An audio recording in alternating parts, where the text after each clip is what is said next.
Good evening, ladies and gentlemen. Good evening. Today we're going to dive into uh, remnants of Nazi Germany.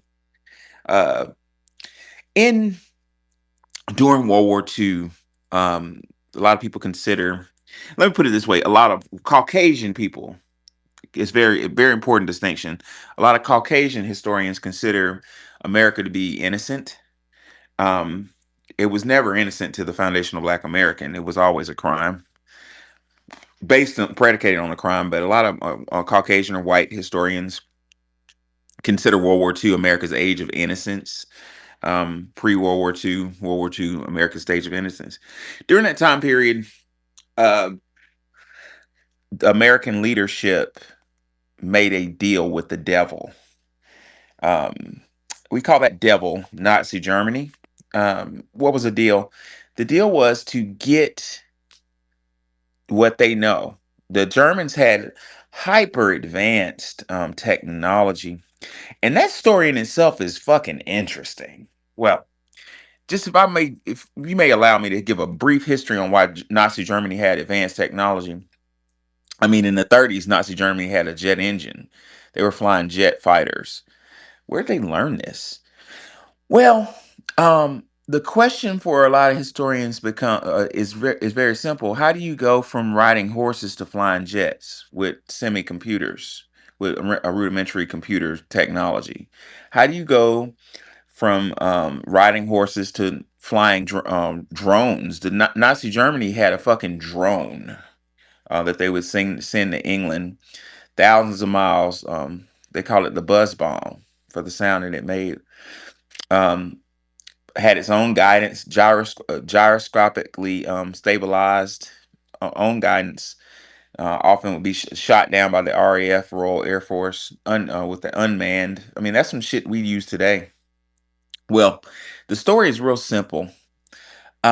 Greed, and it's very fascinating. So during World War I, I know a lot of you were told in school it had something to do with Archduke Ferdinand's assassination, blah, blah, blah. That's a red herring in my historical opinion. World War One was a goddamn finesse. World War One was predicated on the Berlin Conference. Basically, the white countries of Europe and later the United States wanted to carve up Africa and steal it for themselves. That's the reason why one of the reasons why Africa got all these countries and it's all scarred up, and these people don't know their history. And World War One is one of the reasons why we're beefing, we being FBAs, with a lot of different West African countries and some East African countries, because the Europeans carved them the fuck up and gave them an identity. It was like, here, African, this is your name, this is your identity, and they're confused. They don't know that they've been colonized. Well, with that, back to the subject matter at hand. Before I ramble on, uh,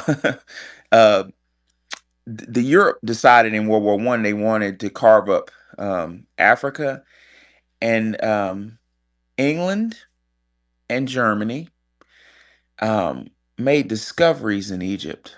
I hope y'all hear me well. They made discoveries of advanced technology in Egypt. So in a lot of ways, the technology that and psychology, we're not just talking about engineering, we're talking about discoveries with respect to psychology. Never forget, ladies and gentlemen, that Carl Gustav Jung, Sigmund Freud, and the psychologists were obsessed with Egypt. They found something, ladies and gentlemen. They found something very advanced. Ain't nobody no goddamn fool. If there's smoke, there's fire somewhere, and it's a whole lot of smoke when you start looking at the Berlin Conference and looking through the real history books on what the Germans and what the English were looking for. Why in the fuck were they in that desert? What were they looking for? Why is it to this day you can't access certain places in Egypt? What is that about? And why in the motherfuck can we not access the Grand Canyon?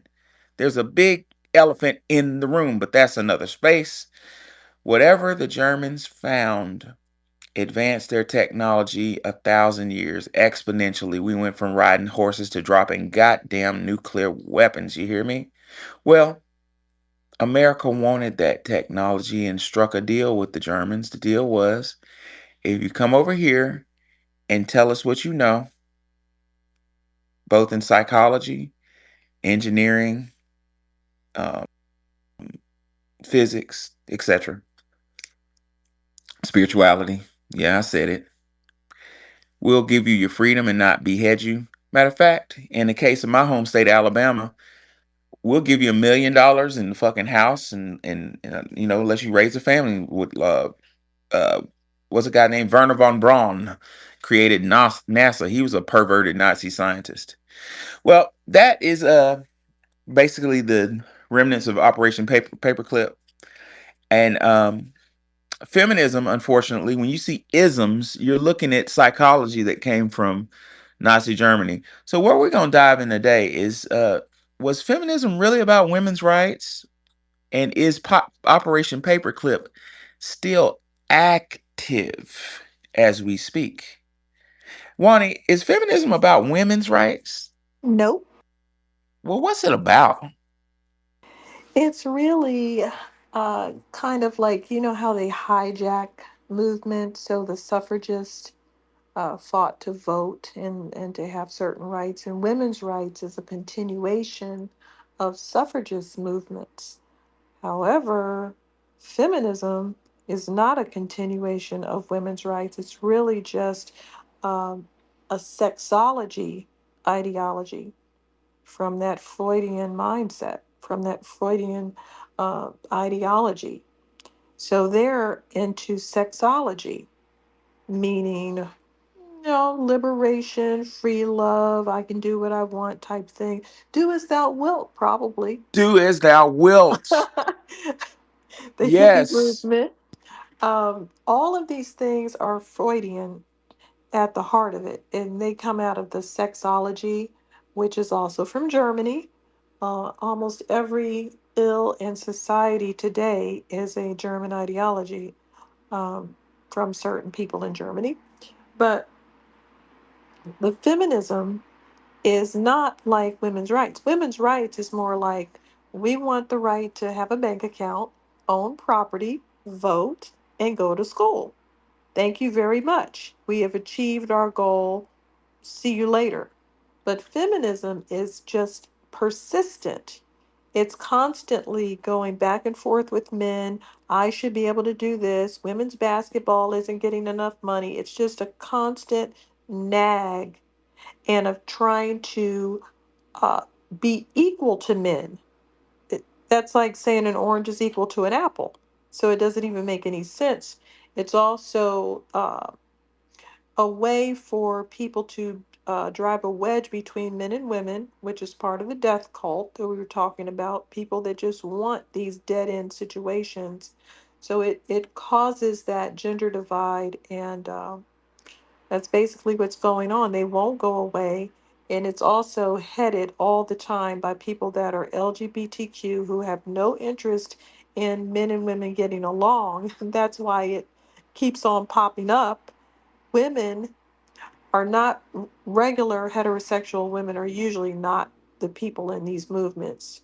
And if they do get into the movements, they will be faced with people trying to corrupt them. Yeah, well, and what Wani said is very true. It's so much information. The best place to hide something is in plain sight. If something is so big you can't see it, there's no saying if God was to come down and look at you, you couldn't see him because he would be so big that you would be looking at a cell, a skin cell, just one skin cell, and be like, what is this? It would almost appear as like a wall just showed up. What is that? You know what I'm saying? It's too big to see. And when we're looking at this ideology from Germany, which in a lot of ways is a lot older than Germany. It goes back to a way older than that. The common denominator here is disagreeableness. The common denominator here is the opposite of procreation. The common denominator here is the opposite of family. Really, in a lot of ways, this whole "do as thou wilt" ideology, the common denominator is death. It's not. It's ideologies that don't lead to procreation. It's ideologies that are against the family unit. Every nation is built up of families. What am I talking about? When you look at feminism, feminism at its core say you don't need a man. Well, God damn it, you do need a man, and you need a woman too to create a family. You absolutely need a man and a woman. They are both absolutely required. So feminism gets into the mind of our females and tells them, um, at its core, tells them that they can get along without a male partner and just to go advance their career and do you have hot girl summer and just be you. At its core, if you really look past all the glamour and glitz, at its core, feminism is genocide. It's very clever psychological genocide. And the same can be said about all the goddamn isms. Racism is genocide. Um, Shit, goddamn it, name another ism, Wani. Just name another. Marxism. What? Marxism. Marxism is genocide. Marxism is basically it was created by a fucking lazy, filthy Luciferian who had German lineage.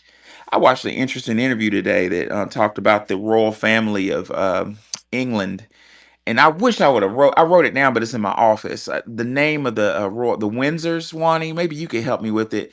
They changed. They Yes. changed their name. They had a German name. Gotha That's sex. it. They changed it because they wanted to hide the fact that they were German. What is all this German about? What is this They about? were getting a lot of heat because German people who are their cousins are bombing the crap out of them. So they got a lot of heat. What it's about is that German tribes basically toppled the Roman Empire and installed themselves in those seats. Those seats later turned into monarchies, and that's where we are today. We're still being guided by those Germanic tribes. They could be wherever. They could be in Spain. They're still going to be the Habsburgs. They can be anywhere, and they're still going to be German tribes, and they're still going to marry each other. So that's what it's about. They are controlling everything, They are controlling everything, everything, ladies every and aspect of our lives. every aspect. Ruth Bader Ginsburg, Supreme Court. I mean, I could go on ad infinitum. Even when it doesn't look Germanic, it's Germanic. What was the leader of Cuba? Uh, Fidel Castro. I found out recently. Somebody donated a his biography to my lecture, and I was reading through it, and he had Germanic lineage. This is a takeover. This is a world takeover. And this group of people are spreading these ideologies that are destroying the Yes. fucking planet. What I want to know as a historian is what's this really about? Wani, do you have any ideas? Because I need to be educated. I'm not sure what it's really about, but I do know that they're Germanic, and I do know that they did topple Rome, and I do know that they did install themselves in those seats, and they did things the uh, Roman way, similar to when Mongolia took over China. They did things the Chinese way. They didn't do it the Mongolian way, or else everybody would be in a disarray. But whatever, sometimes these conquerors do usurp power and continue things the way that they were going, except the original people are not in power. So that's the first one, right? The first takeover of Rome. Then the second takeover is when they installed themselves in all those monarchies. The third takeover was when they tried to take over as Nazis and said, "We're Aryans now. You're already in control as the monarchy, but you need another level of control. Now you don't want to just be regular Germanic, you want to be Aryan and take over and marginalize everyone who doesn't look blonde hair and blue eyed, right? So that's their third attempt at taking over. That failed. And so all of those individuals made their way over here with all of these isms that they keep pumping into our atmosphere. And yes, they are the root of all of that, pronouns, all of that stuff It's sexology Right. and Germanic powered ideologies that we have to put up with and fight. We have to fight them, or else, that's the end of us. It's a death cult because It's a everything they want to do ends in death. And that's what makes people like me and Wani so valuable to the American people, not just foundational Black Americans, to the American people. Because as a history, and I'm not the smartest guy on the planet, I'm just a historian that is obsessed with history. And what I've ascertained as a historian is these people have, how do I put this? They have they have framed, it's called meta narrative framing. They have meta means very small, framing is obviously framing like a picture. They have on a very small level meta narratively framed these ideologies as some type of personal choice. Abortion, that's coming from that whole world, the whole idea that it's your right. I was going over a standard that talked about the 10th Amendment, which leads to abortion and other issues like that with the states. But um, abortion has been meta narratively framed in the United States as it's some type of right. You have young people now, and even from my generation, but it's accelerating, that think, nah, it's my right. It's my right. I have the right to. And if you stop and you just say, hold on, put some logic on it, put some math on that shit, put some sense on it, you have the right to kill your child? That is fucking insane.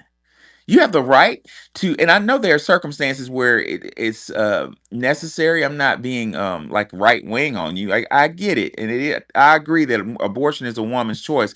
So don't mix up my words. I'm not saying that all abortion should. I think it's a woman's choice, and it's a very hard choice for her to make. And you know what I'm saying. But that's my opinion. But when you look at the way it's being framed as some like the Kamala Harris and her ilk framed it as it was something nice to do. Like this is one Well, of the they got us in a corner because if we say nope, no abortions, then we go back to the 1800s where people would get back alley abortions and die and other things. Um, we don't want women put there. Okay. But we also don't want them handing out abortions like popcorn and acting like it's birth control and just, twerk all night and then you can do a morning after pill. It really sets up, like I said, a death cult for society. That's really what it is. It's not like I don't want people to have safe medical treatment, but the way it's being used and framed and the way that society is structured, it's like, oh, it's not, it's the wrong time to have a baby. You're going to ruin your life. You've got to do this, and this. So they really just push people up against the wall. And basically, it's never a good time to have a baby because if you have one at 15, you've ruined your life. If you have one at 18, you didn't get to go to college and you don't have enough money for the baby. If you have it in your 20s, you're wrong. If you have it in your 30s, oh, you need to go to do some more college. Did you find the right person yet? If you do it in your 40s, oh, now you're too old.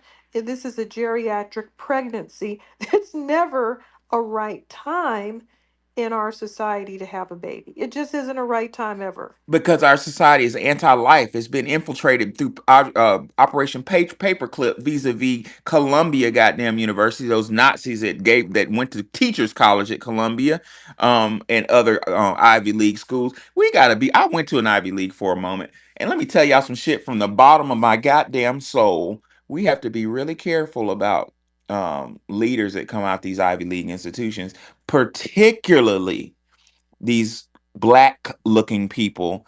Um, what's the lady name? Joy Reid went to Harvard, for Christ's sake. We got to be careful with that because a lot of times, ladies and gentlemen, we don't know what we're looking at. And I'm speaking from Ooh, goddamn that's the experience. truth.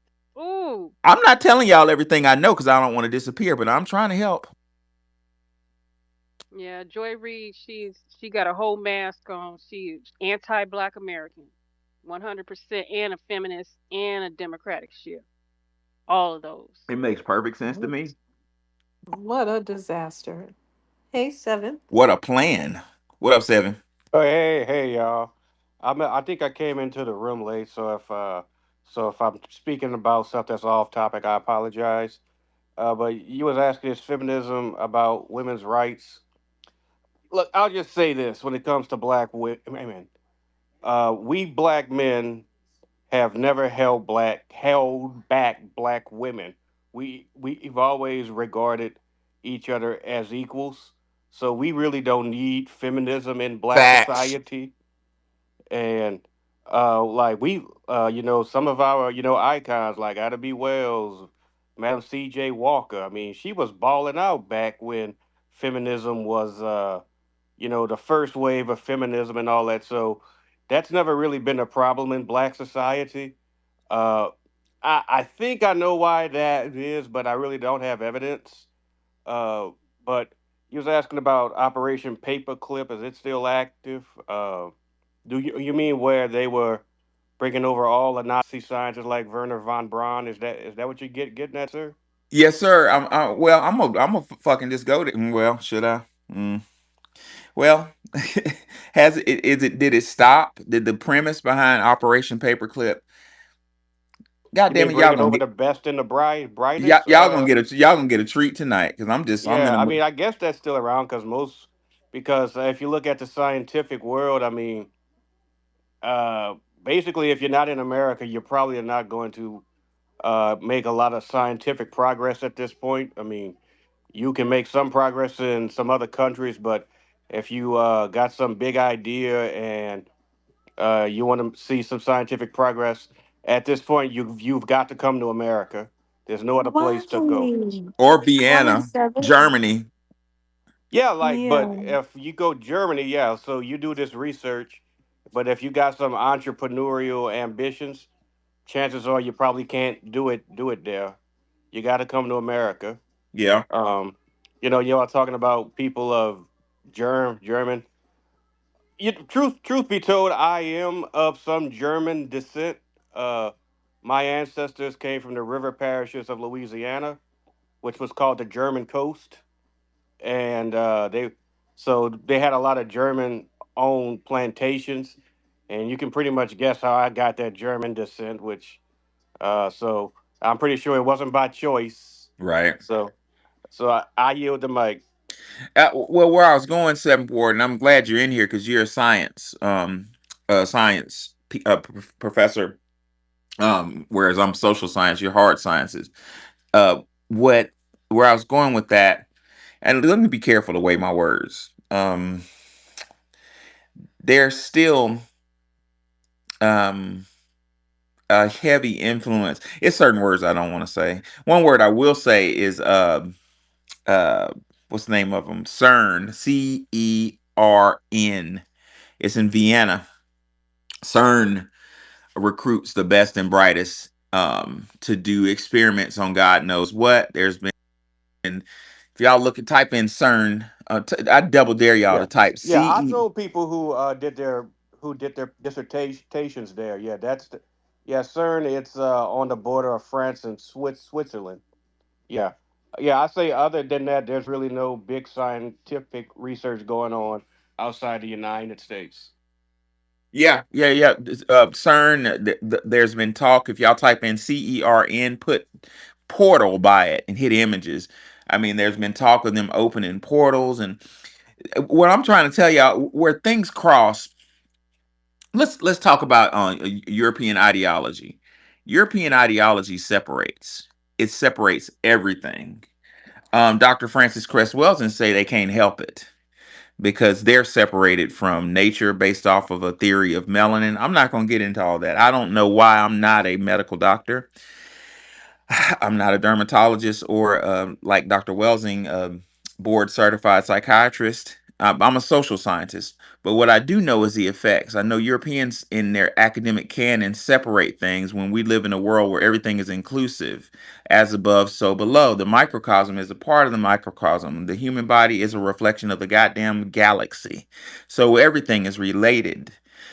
That's what I know, but we live in a system that tells you, no, no, no, everything's separated. You go over here, this is that, this don't have nothing to do with that, which is a European disability. The reason why I brought that up is if you analyze uh, what's going on with Operation Paperclip, is these ideologies are affecting everything in our culture. I sat and listened to Dr. I want to say his last name's Cruz. The motherfucker's inspirational. He's a board certified surgeon, top of the field in medicine. Just listen to some of his stories. I mean, he's just a badass. Was a dentist. Said, you know what? Fuck this. I'm going back to medical school and became a surgeon, neurosurgeon. That's like the top surgeon. Well, anyway, he started to see things. He kind of had my personality, like a question. I question everything. I was one of them kids who used to get a whooping for saying why. Just, we can't help it. But he asked a lot of questions when he was in residency in New Orleans, and there's a story behind that, Seven, that we'll talk about some later on. But he started to realize, with respect to medicine, that um, medicine is full of shit. So he lives in Salvador now. But how this ties into what we're talking about, Operation Paperclip, is, y'all listen real closely. The German scientist, like Wani said earlier, ultimately, and fuck science, I'm not even gonna give them that high title. The Germans were looking for the German elite were looking for are concerned with means of control, and they're skipping traditional routes of control. They've skipped past social hierarchy and social dominance, and they've dibble dabbled into psychology. Now, I said earlier that the Germans and the English went dibble dabbling through that Egyptian, through the Sahara Desert and through what is known as Egypt, and discovered ancient texts that talk about the mind. Well, the Egyptians, or the Kemites, I'm not going to argue names today, um, called the soul. And listen closely, this is according to Dr. Wade Nobles, who does a lot of research on it. Wade is one of our jewels. The soul in ancient Egypt was referred to as the psyche. That's where the white man got psychology from. And here goes that separation. The white man separated mind, body, and soul when the mind is the psyche in Egypt. The mind is the soul. There's some evidence that these German psychologists and psychiatrists, like my favorite one, Carl Gustav Jung, were engaging in devil worship, and it's masquerading as psychology, as psychiatry.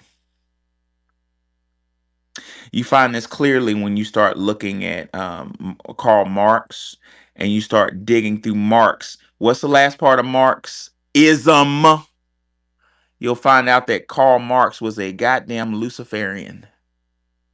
Kamala Harris and her ilk had Marxist tendencies. Some psychologists, like Dr. Jordan Peterson, has made that assertion that it's really masquerading Marxism. Well, if you look at Marxism and you start looking through the history, which is my lane, you look at favorite quotes and their meta motivation, their motivation on a small level. Karl Marx motivation, his favorite quote, and y'all can fact check me on this, is every living thing deserves to die. What a strange motivation for somebody who claims that everybody needs to be equal and we need a utopian society. That's an ideology masquerading. That's a death style masquerading as a lifestyle. That favorite quote of Marx of every living thing deserves to die comes from Faust, Mephistopheles, and somebody correct. I always say that wrong. Mephistopheles. Well, Faust wrote about Satan. How he knew about that. Matter of fact, hold on, Wani, where is Faust from? Was he German?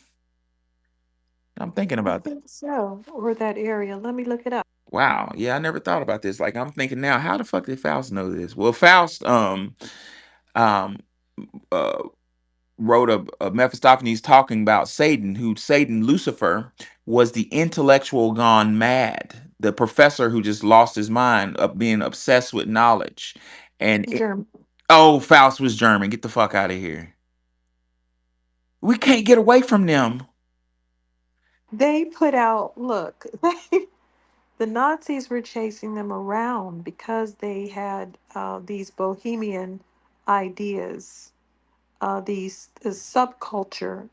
Remember, the Nazis burned their little clinic that were making transgenders in those clinics, and they were also advocating for transgenders very loudly.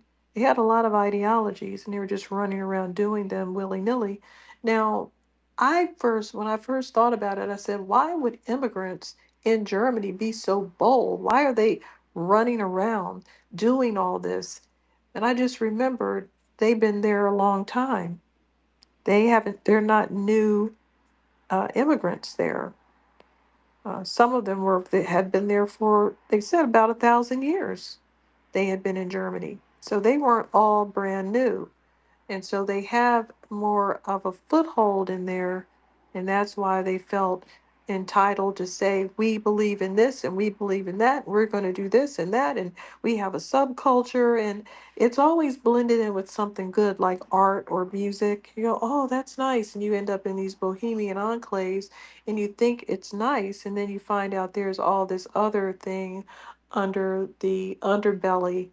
That's when What you're is getting all of the homosexuality, like with Hitler yes, was over there in Vienna, living in one of those hotels that was frequented by gay men.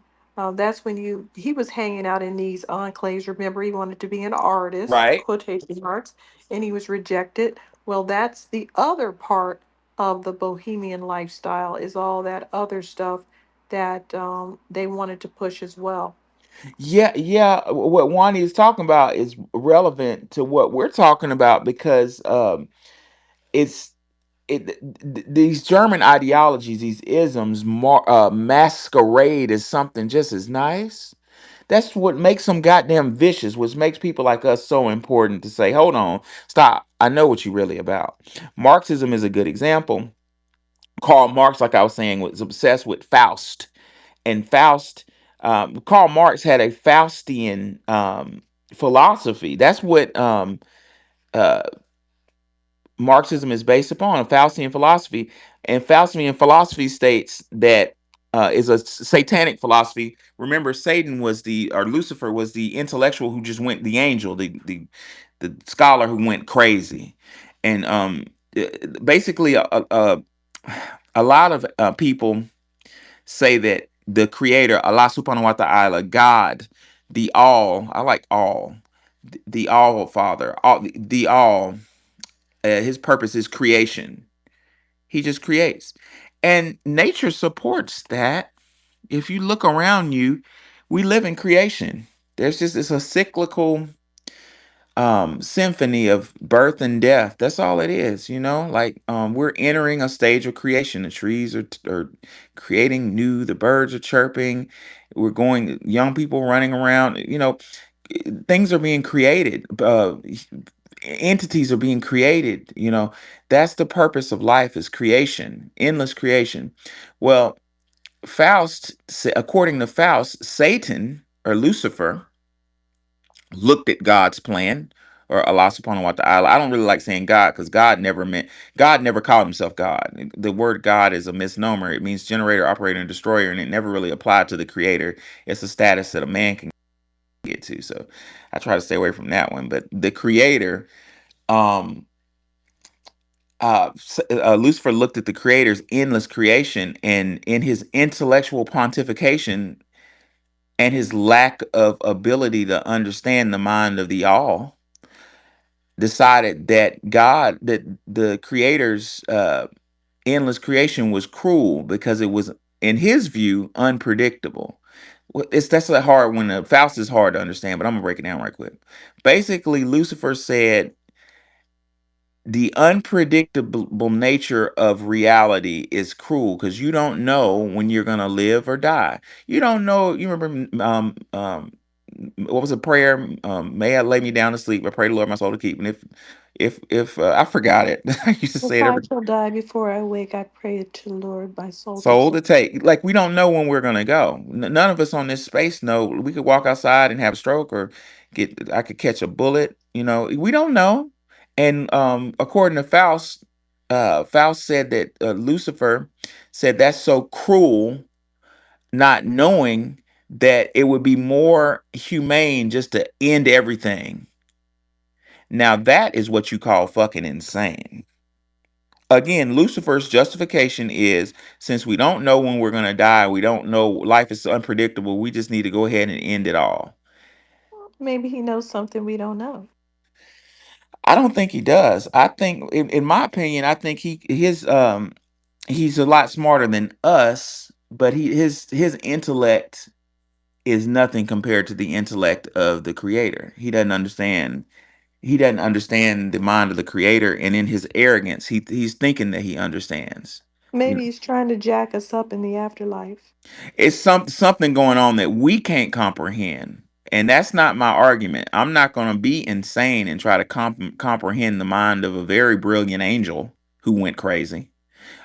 What I'm trying to do is let y'all know that there's a group of goddamn people who are trying to make his wishes come true.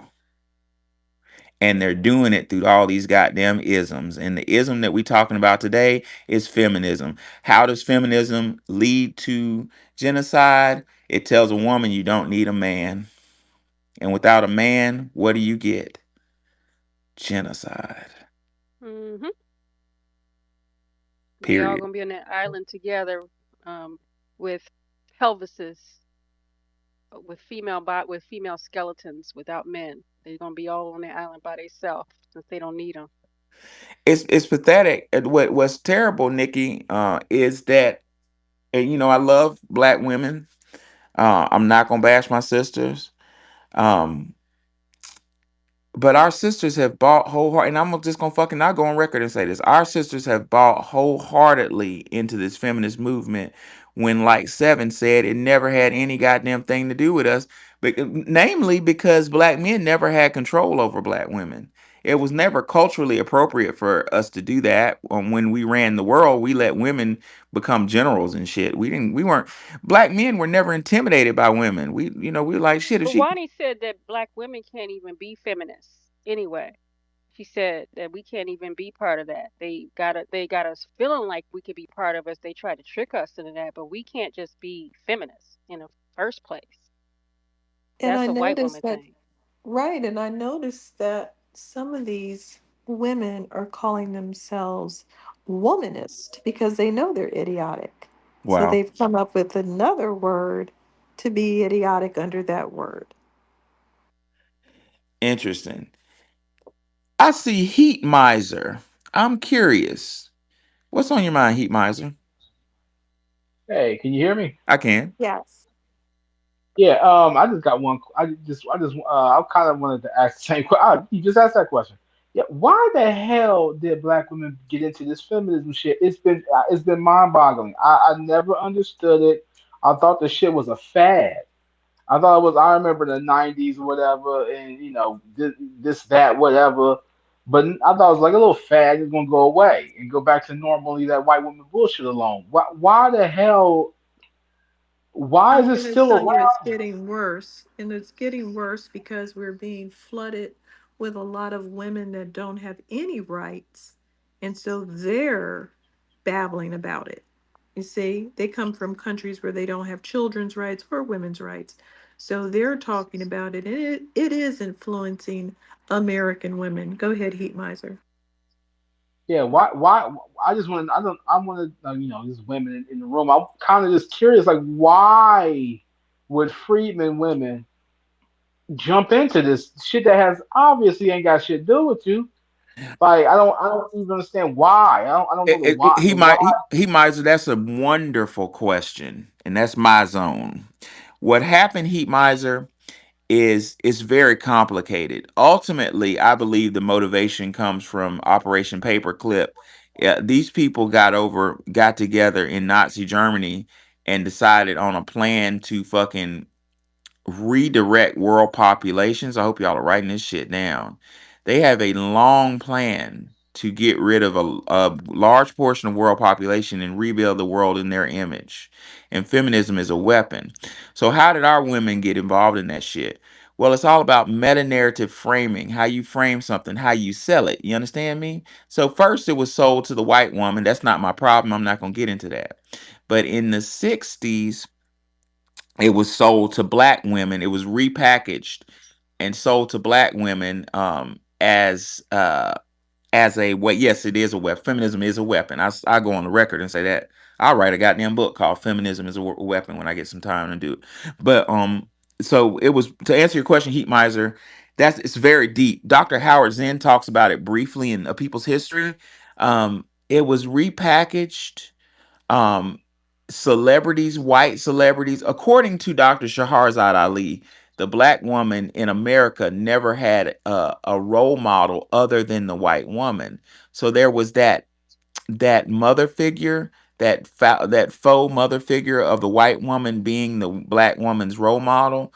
During COINTELPRO in the 60s and 70s, strategic white women were used to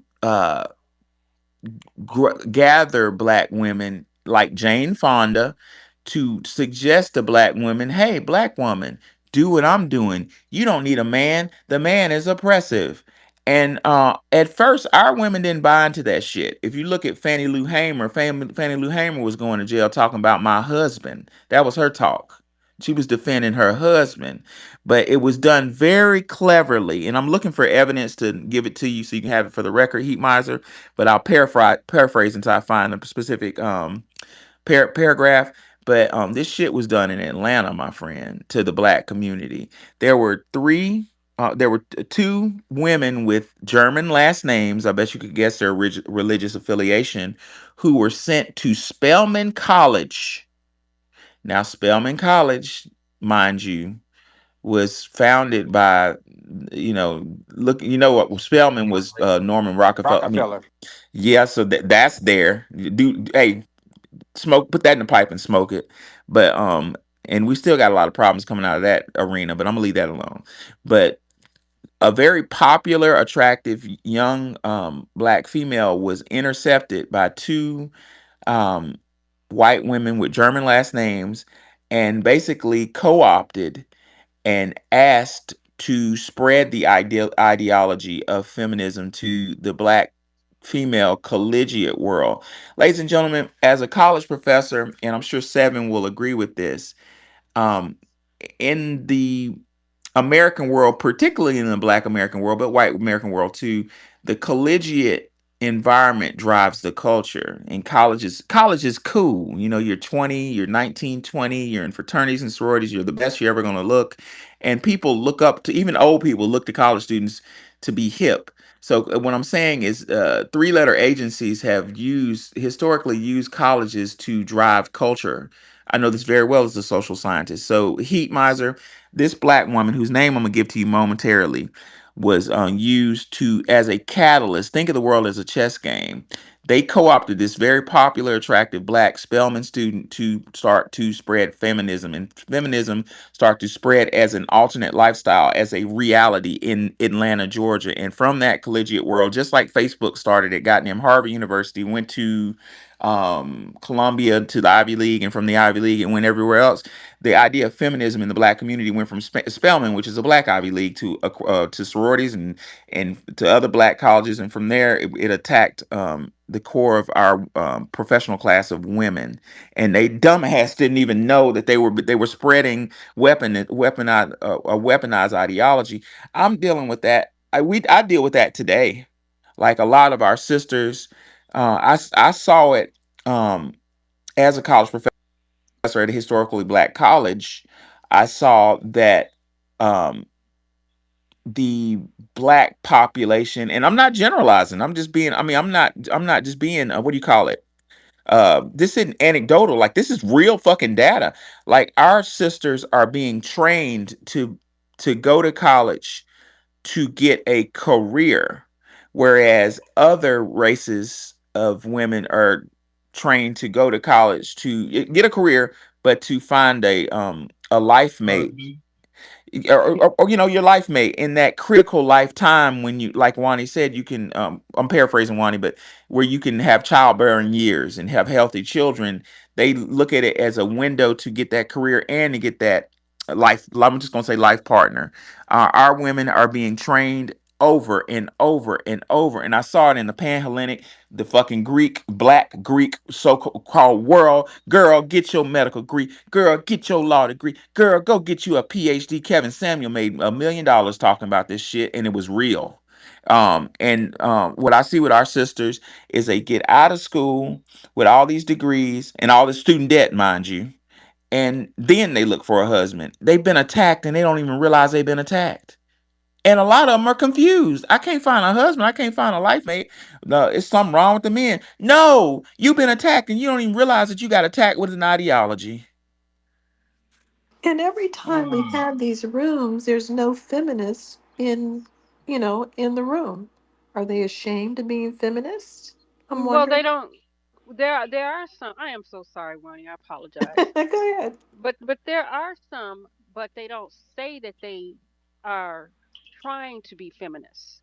That they are picking up every bit that they can off of these white women and playing the game of a feminist, and they're pretending like they're not that person who's trying to be a feminist. It's kind of a hard game that they're playing because they are black women and they are treating black men a certain way because they have these ideologies, but they really cannot be feminists. You see what I'm saying?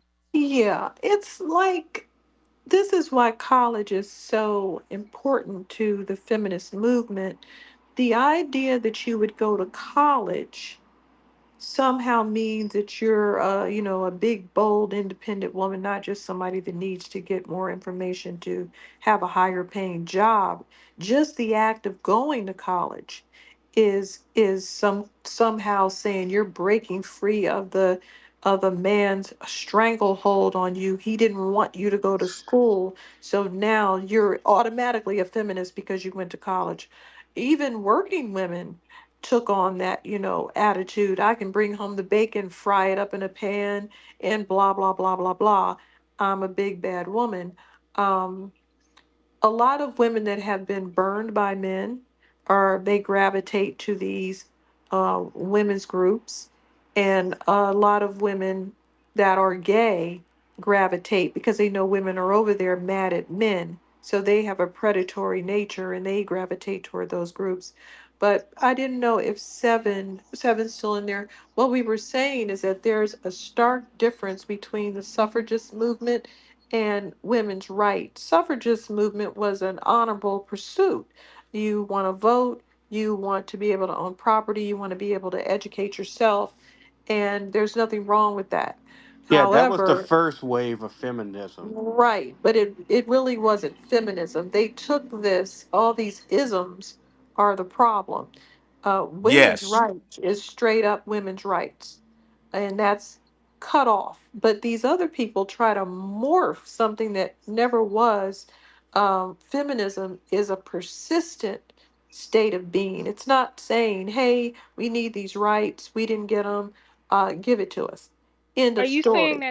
Are you saying that the feminist women, Wani, are you saying that they kind of did like Black Lives Matter and like Yep, a lot of they are they yep they did they hijack tailgated. They suffrage? Okay. yep they hijacked a righteous movement and pivoted away from we would like our rights, and we have every intention of reconciling with men after we arm wrestle them over the right to vote. They didn't want to reconcile with men. They just want to be persistently pissed off at men, and that's their whole mood of feminism is they're waiting for something to happen so they can cheer the woman on. I think what was that woman that got a big divorce settlement and the men were mad? I think he's a football player. Well, whatever, she got a very good divorce settlement, and men got mad and feminists got happy. They somehow are looking for these things like, take him down. Like that happened to Donald Trump, as a matter of fact. His wife got a very good settlement, and it was considered a victory for women. They latch on to these things because they're against men. These are not women that are looking for rights. These are women that are dedicated to being against men, to challenge the men, to, like I said before in another room, we were sucked into it because we were looking at people like Billie Jean King play tennis, and she was married. This was a married That's what woman married to a that's what man. kills me. All these right? white feminists all got husbands. Right. But she was gay. All of them. She was gay. Billie Jean King was married to a man and she was running around challenging Bobby Riggs. Oh, I can play just as good as you. You're a male chauvinist. You're this, you're that. She's challenging him and making all of these statements to pit women against men and under the guise of her being heterosexual, like, oh, look at me, I'm a woman and I'm doing this. The whole time she was not a woman, she was a female, but she did not identify as a woman. She identified as a person who identified as male. She wanted to challenge men. She was a full-blown lesbian. And there goes that ideology. There goes that Luciferian feminist ideology. I can often wonder, was she intercepted in college by one of these groups that have Luciferian backing that told her, that kind of turned her out and warped her mind through meta narrative framing to think that men were an enemy when men are your other half. When women are our other half, we're complementary. A man and a woman together is harmony. That represents harmony. Whereas Luciferian doctrine or doctrine, however you want to call it, represents discord, disagreeableness. I could send y'all a picture. One of my students noticed in my ancient history lecture of Set Typhon. That's your Satan right there, was Set. And if you look at Set Typhon, let me see if I can find it. Um, uh, in on the what's called hieroglyph of this metanetter, he's facing the opposite way.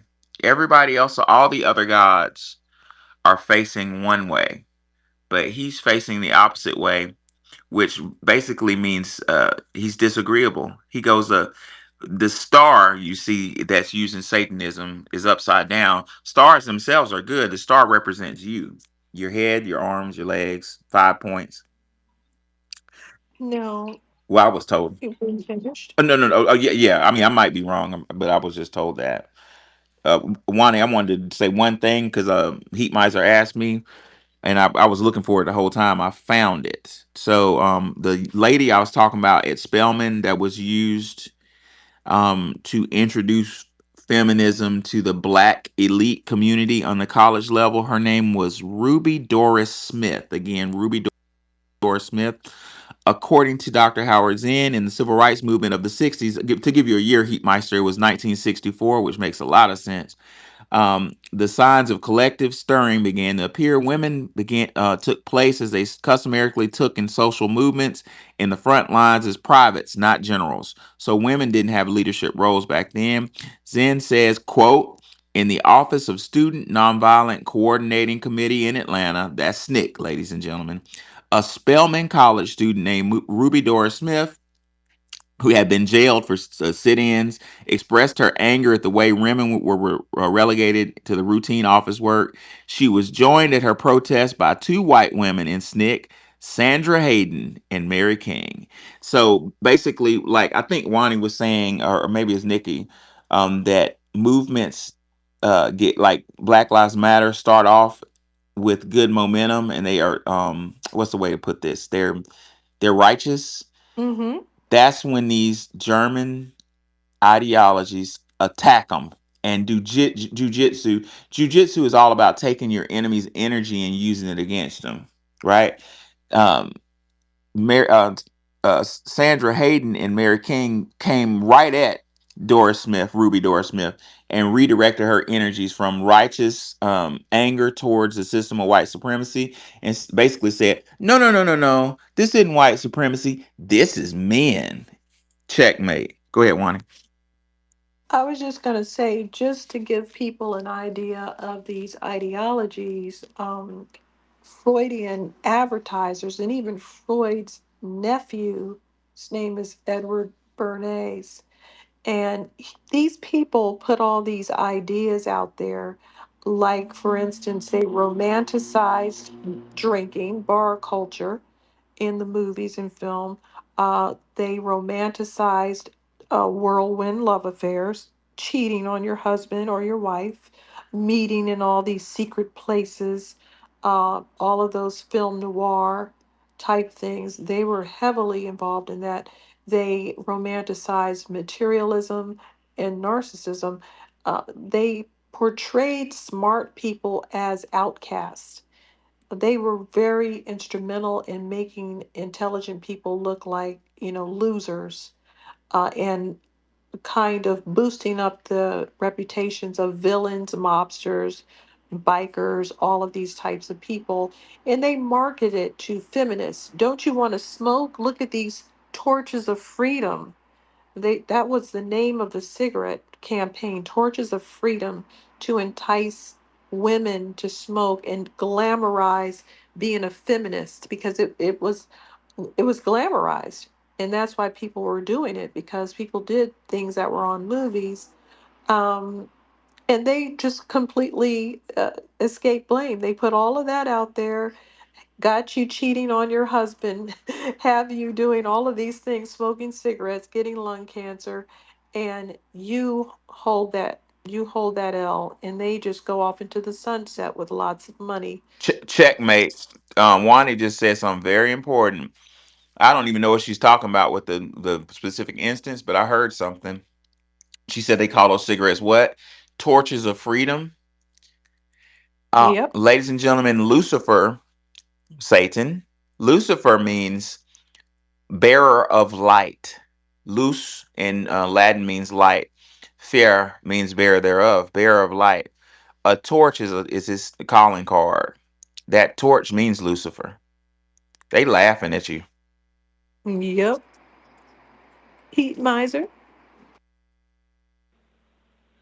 Yeah. I was just kind of like just wondering like what's the end game like for the freedman community people, us. What's the end game for us? Like how do we reverse this? How do we or is it just too far gone that everything Bring that it, no, bringing awareness to it. Um, Shining a light on these ideologies. It makes people think about what they're doing. And there's a long history between men and women. For a long time, men had it their way, and people would get pregnant and they couldn't do anything about it. You couldn't prove whose child it was, so you had to walk around in shame that you got pregnant. Like you could be going through the woods like, Goldilocks or Little Red Riding Hood, and be raped. And if you got pregnant, what are you going to do? You don't know who it is, and even if you do, that you can't prove it. So once they had the right to prove it, then there was an overcorrection. See, and that's where we are today. It's kind of an ongoing battle of the sexes, but feminism is definitely not helping. But there is a rivalry. You're not going to find any place on earth where men and women are not in some kind of odds with each other. That's just the nature of men and women. There is going to uh be friction at times. I would. freedmen America didn't have that. Huh? The American freedmen didn't have friction between genders. That I don't think that what you said was completely accurate. I think that for what I see, it seems like these messed up uh, communities of war, conflicting genders usually happens. What I can see is in places with extreme scarcity. Europe, the Middle East, where they just put blankets on women all day. It's like these basically these frustrated, unhappy people um, just take their frustration out on each other. That's what it seems like. It just seems like hey, it's too goddamn hot for your bullshit, or it's too damn cold for your bullshit. But in places where it's not too hot, not too cold, people seem to get along. That's just what I can I, see. I don't. I have to disagree, because we were talking about that situation in Papua New Guinea, which is warm, and some of these South Pacific islands where they think women are evil, and they have to Really? take little they think women are evil, so they have a process where they take the boys away from the mother at 7 years old, and then they do a bunch of sexual things to them. I don't really want to say it right now. And they basically live over there with the men. And the reason for this is they say women are evil. And if they just have all this gay sex with men, that when they do marry their wife, they won't be uh, whipped or controlled. Uh, And yeah, because they're probably gay. They said, oh no, they're not gay. They just did a bunch of gay stuff from 7 years old till the day that they got married, but they're not gay. And they don't do gay things after they're married. But somehow this process, they say, separates the man from the woman ultimately, so they don't have a close bond. Yeah, yeah. They don't want the man to have a close bond because he could be weakened by the woman. So men and women have they got differences. okay, Mm. that's okay. I've never heard about that's okay. That well, I didn't hear about that. That's wow, that's insane. Women in general are evil. That's their whole Jeez. belief system. Uh Ah, these it inbred is people. strange. I mean, some of the things they're saying are just completely false about I don't want to say it, but some of the things that they some of the things that they're doing with these little boys is not It's correct. outrageous. Yeah, it's outrageous. Yeah, I want to kind of bring it back in focus. It's not really about we. I don't want to lose sight of what this feminist movement is all about. It's ultimately a global agenda coming from a very small cabal of people that want genocide. It's a weapon. So these people don't give a fuck about men and women. They care about world domination. Yeah, they're just out to destroy, erode any weakness that they see. They know that people are interested in drugs. Every place on earth has some kind of intoxicant, right? They're chewing on coca leaves, they're doing something. There's no place that doesn't have a stimulant or a relaxant, a natural one. And they know that people like to do these things. So that's why it's so easy to introduce drugs into these societies and destroy people. So they know exactly what they're doing and they know what our weaknesses are. They know that there's things between men and women and they prey on that. They know there's going to be some man that got mad at a woman or vice versa and they want to take advantage of that situation and drive wedges in between people that are having um, normal relationships. Mm, yeah, I agree. Go ahead, Seven. Oh yes, I just want to expand on a few things Wani was talking about. Uh, I'm not going into it. If she didn't mention it, I'm not going to mention it about what they do to little boys. I'll just say if I saw a man doing that to a little boy, homicide is going next to my name. But What you talking about you, the yeah, what they do in New Guinea, preachers? I'm not talking about Oh, it, New but Guinea. that is disgusting. I'm not going into it. But you were mentioning about those torches of free freedom and Edward Bernays. Yeah, so what he did was that there was this big feminist march in the 1920s in New York. There was this big parade, and at the end of the parade, he paid a bunch of women to start lighting up and smoking, and that was like the first big tobacco campaign advertised to women. Uh, you take Marlboro cigarettes. Actually, we know the Marlboro Man and all that stuff, but representing masculine independence and all that. But Marlboro cigarettes were first marketed to women, but over time the advertising campaign got changed, and it just shows you just how malleable and credulous a misinformed mind is. How they can just do what they're told if they, because propaganda is most effective type of mind control. It's not drugs. It's not torture. It is propaganda. If I can control what goes in your mind and what stays out, I can convince you to do anything. You can take that to the bank. I yield the mic. If you can control what goes into the mind at a specific stage of development, you got them. That's even better. Yep, in the formative years, that's even better. Yep. Go ahead, Sotar.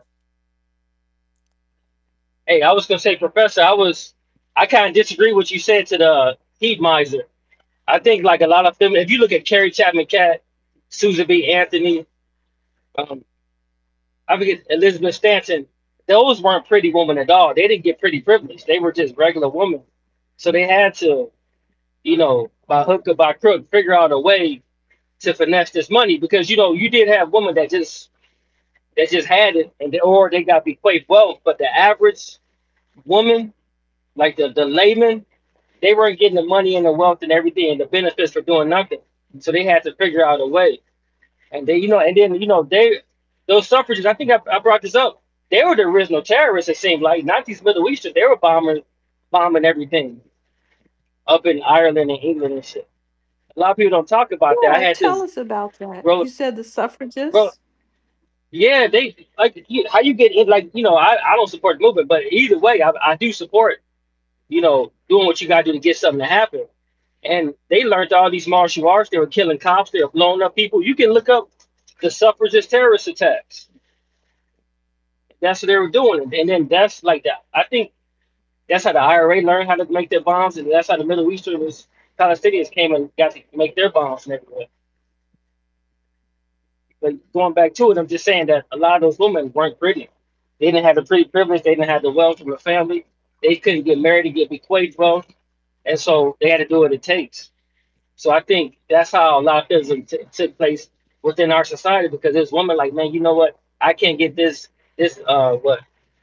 pimp ass dude, this guy who looks like the Black David Hasselhoff, you know, and I need to get some privileges just to get my own car, to get my own life going on because I'm gonna have to work. Well, That's what I you're think it always is. going to have people on the periphery taking advantage of an evil system. That's always going to happen.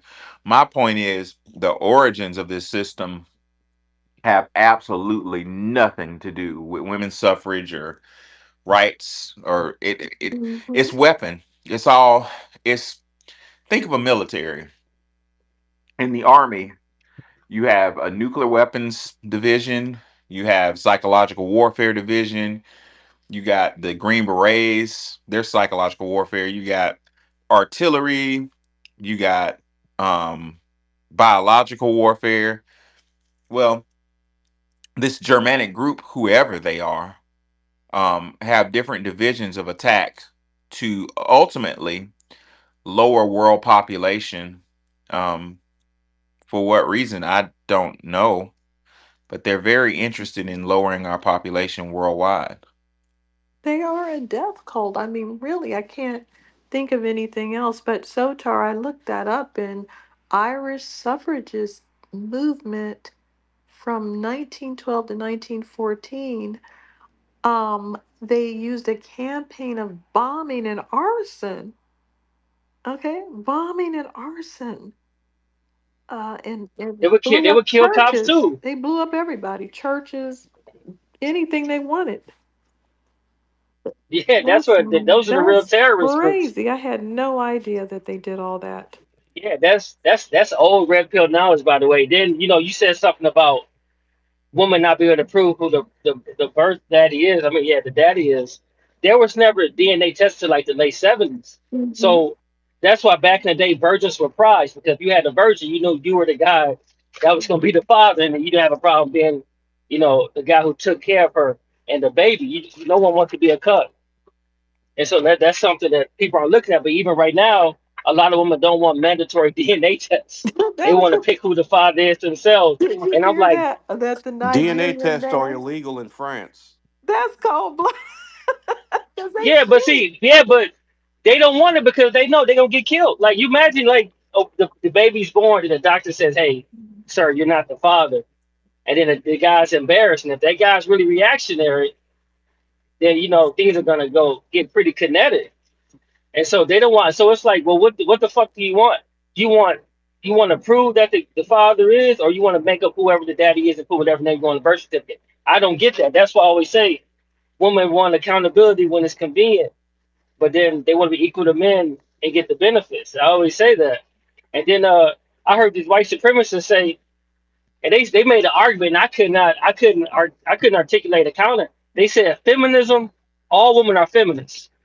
And they say all women are feminists because no matter if it's the private sector with their jobs or in the government policies, they're gonna pick whatever is best for women in general. And I agree with that. I 100% agree with that.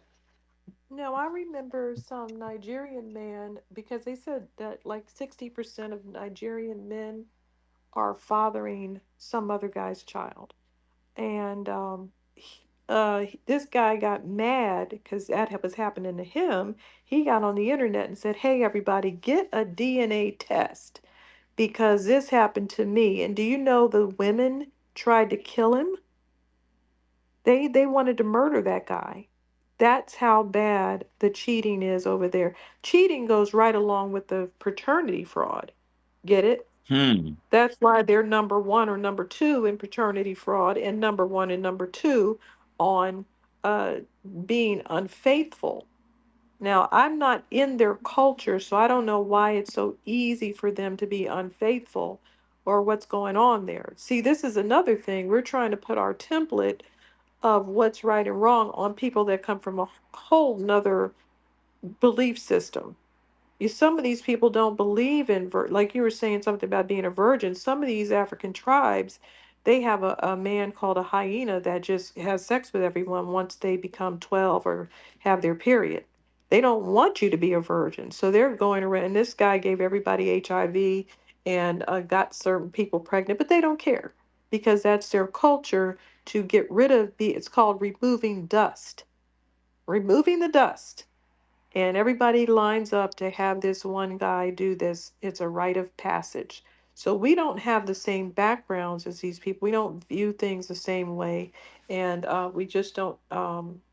We can't put our like I try to wrap my mind around why they are cheating so hard, and yet they're classified as these passive old world women that are family oriented. Really? No. And Taiwan was right up there with them. So all of these meek, mild looking women that keep being classified as submissive are out there doing serial killings, cheating, having other people's babies right under their husbands' noses, and doing every manner of thing. And they just have it's just a stereotype that they're a certain way when the statistics show that they are not that way at all. Hmm. Very fascinating. So, in conclusion, women's rights movement in America, the excuse me, the feminist movement in America was in my view, I think that evidence would support that it was a kind of like a social experiment designed to destroy the family unit. Um, there was, I think Seven brought up a really good point that women were targeted um, for by the business community around the same time as civil rights. Shortly thereafter, in the late 60s, early 70s, the business community realized that they could make more money off of a single woman than a married woman. Married women made different choices than single women, particularly with household appliances. So we also have to realize that outside of the Luciferian motivation, there was a business motivation to split up the family because a single woman would statistics show that single women buy more stuff. um, for instance, if you had a married woman, she would have one washer, one dryer, but a single woman would have one washer, one dryer, and the man would have one washer, one dryer. So the business community had a large emphasis in destroying the family unit. Now, as a black male, um, it's hard for me to see other families being destroyed. But Wani points out a lot of times. Wani, don't you point out that the all families were destroyed in America, like the family period is under Yeah. attack. all of the families are under attack. Feminism is harming everybody, all races of women that participate in it, or believe they don't have to participate per se, but to believe that and to drive that wedge further apart and to get involved in that mindset. Yeah, it destroys everybody's families, you know. Yeah, and it goes back to World War II, this motivation. So I can't put everything on that Luciferian ideology, but I eyeballing it because I'm seeing it in something I'm gonna talk about before we close the space. Um, um, with respect to the screens we're on right now, with the research done by Dr. Jack Cruz, but we'll get there when we get there. Dr. Howard Zinn said World War II had brought more women than ever out of the home into work. By 1960s, 30% of all women 16 and older, 23 million women, work for paid wages. But although 43% of women with school age children worked, there were nursery schools for only 2%. The rest had to work things out for themselves. Women were 50% of the voters, but even by 1967, they held 4% of the state legislative seats. So basically, what Dr. Zen is saying is World War II, during World War II, the roles of men and women in America drastically changed, and women were needed to win the war effort. So they allowed women to work in jobs. So there is a portion of the women feminist movement that was organic and righteous. But in my view, that small cabal of maybe occultists. I'm not sure what they are. I haven't made a determination of what these people are, but that small cabal took advantage of this and this new fracture in the male female role in America and turned it against us. Reads for reasons unknown. Now, some of the other things around this whole Freudian sexologist type mentality, um, they these sexologists came right over here after being run out of Germany, after that ideology was run out, and they created this Harry Benjamin Professional Association for Transgender Health, and they're the ones who set the international standards for hormone therapy and surgery. And also, I wanted to point out that the feminists really were against families. They were speaking against, nuclear families. And that's part of that sexology thing. Do as thou wilt, we don't have to conform. And that's all out of those sexologists, which was Freud. Freud was criticized for speaking about sex too much, but he was definitely a sexologist. It's just that we just don't view him that way, but he definitely was. And also a drug addict who wrote a whole book about how you should all be on cocaine. Um, Also, this woman, Margaret Sanger, now her last name is because her husband is a German Ashkenazi. Now, she had a very foul attitude about people giving birth. She was against it, very violently against it, because she was one of 11 children and her mother died prematurely and she blamed her father for Was she getting infertile? involved.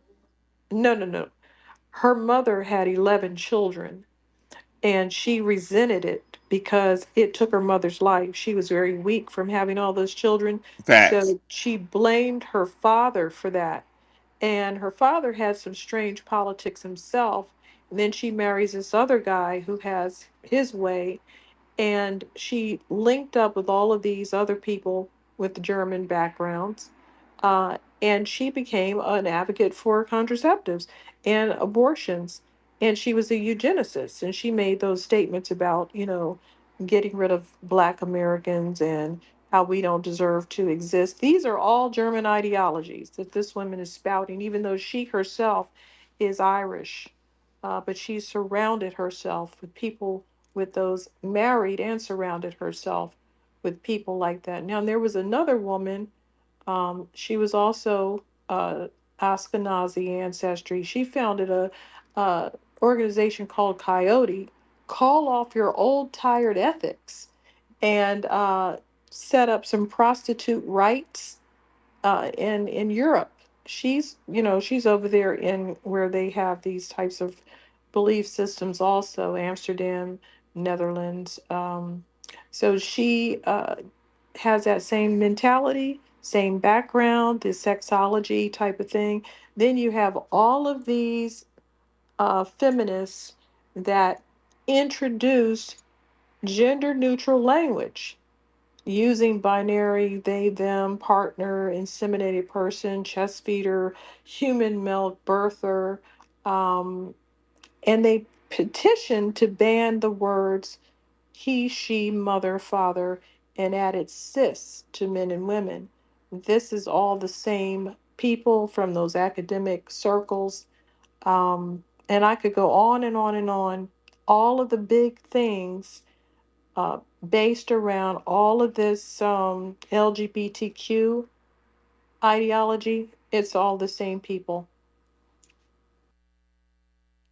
It's all tied in. I was reading that Adolf Hitler, Wani brought up Adolf Hitler earlier.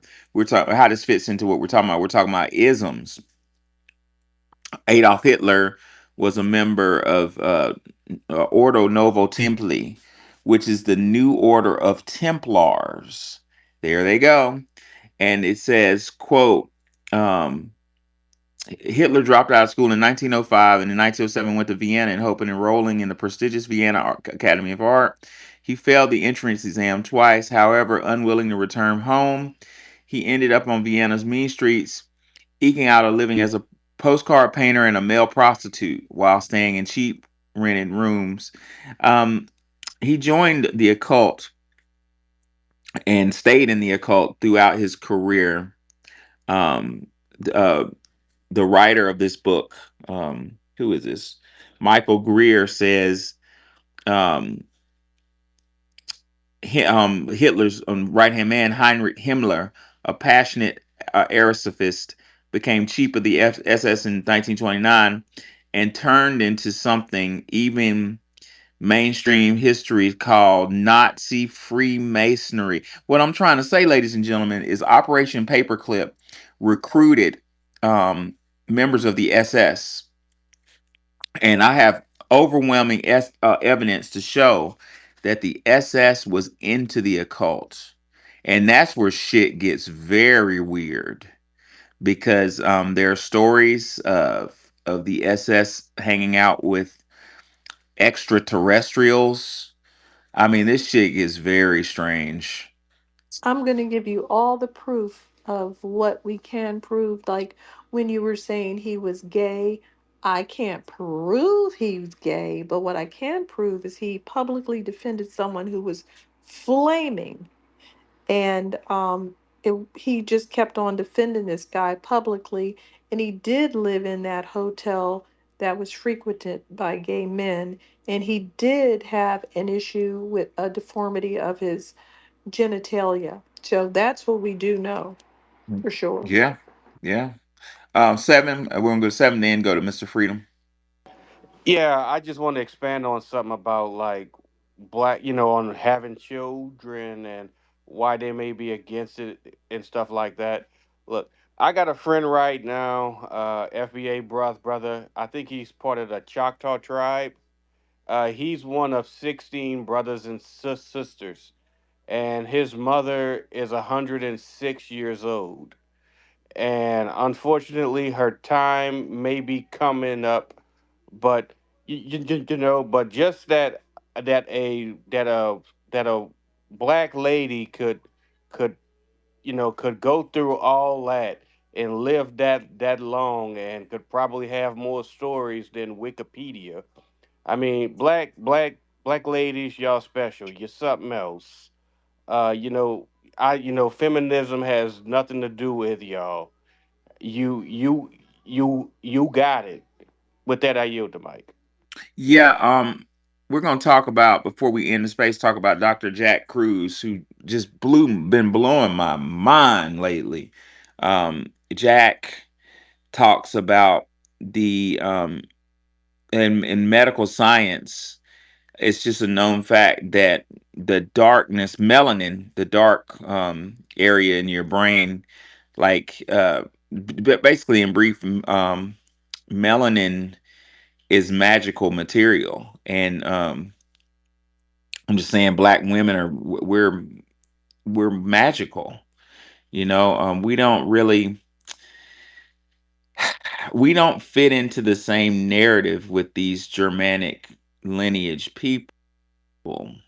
And I heard, I'm gonna yield to Freedom, but I heard Freedom say a couple days ago, it didn't escape me. I heard it. I just needed some time to process it, digest it, to respond. That these people are obsessed with us because we maintain a gateway to what is called heaven. It's not, I was told it's not heaven, it's the halls of Amenta. Um, this, which is why people say amen when they pray. They're talking about Amenta. And basically, the objective of these people is to try to use us to try to get into the gates of Amenta. I don't know about that, but I want to know more about that. What are your thoughts, Freeman? Freedom, I'm sorry. How you doing, everybody? Hey, bro, what's going on? I hate to come in so late. Thanks for bringing me up. How you doing, Sister Wani? Hey, how you doing? I see Sister Nikki's in here too. Um, uh, uh, just a slightly off subject. You took that very well these past few days, Arthur. My goodness. Oh, hey, Arthur, what's I going on, bro? I didn't even know. notice you in here. Boo. Everybody could learn from that, man. I Look at agree. he's a man of steel. Yep. But I'm sorry for coming in so late. I had to dig in my I literally have these books packed away in my safes, and I haven't really looked at this information in a while. But I appreciate the subject. It kind of threw me off slightly because of the feminism part. Um, but I'm gonna try to weave this together and not make it sound too crazy. That's the most important thing I've learned to do. Imagine someone learning certain type of information like we're talking about. I've had these conversations or have heard these conversations since I was a child. So I'm going to try to convey this in a way. I'm not going to get into a whole bunch of minute details and all of that. I want to kind of convey a concept. All right. If something strikes you, just let me know. I'll put it like this.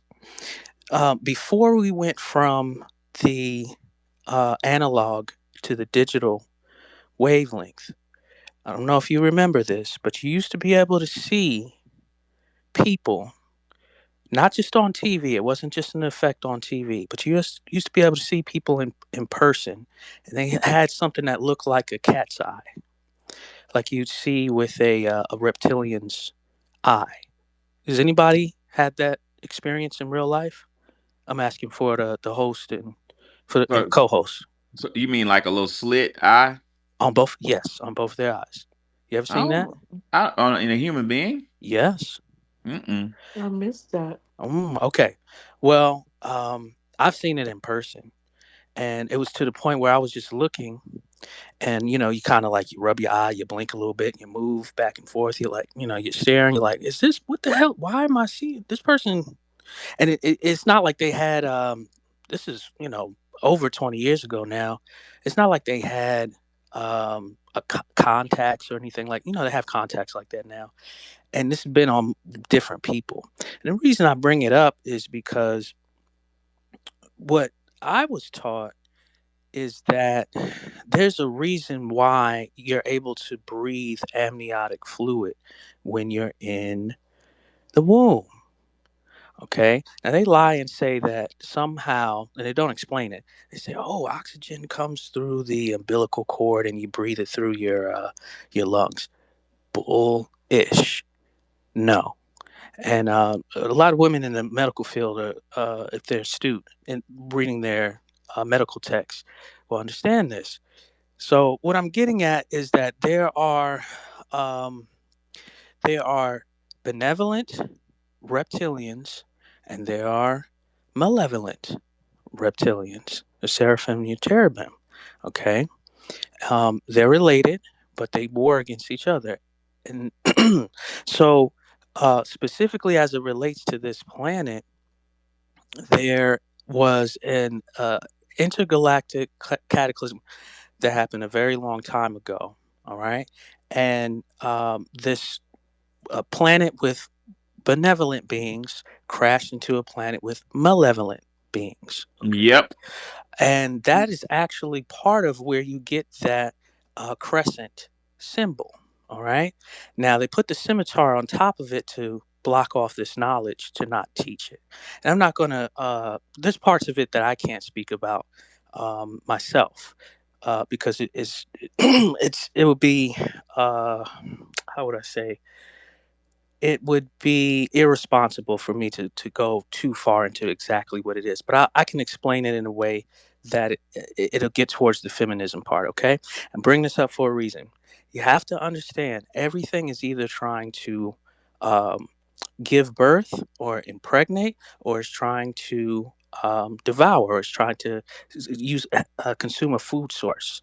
So here on this planet, when that cataclysm happened, the benevolent beings, you know, had to defend themselves, and the malevolent beings attacked them. Their homeworld was destroyed. I know this sounds fanciful, but I mean, this is actually was taught in the some of the highest secret sacred societies, I, all over the world.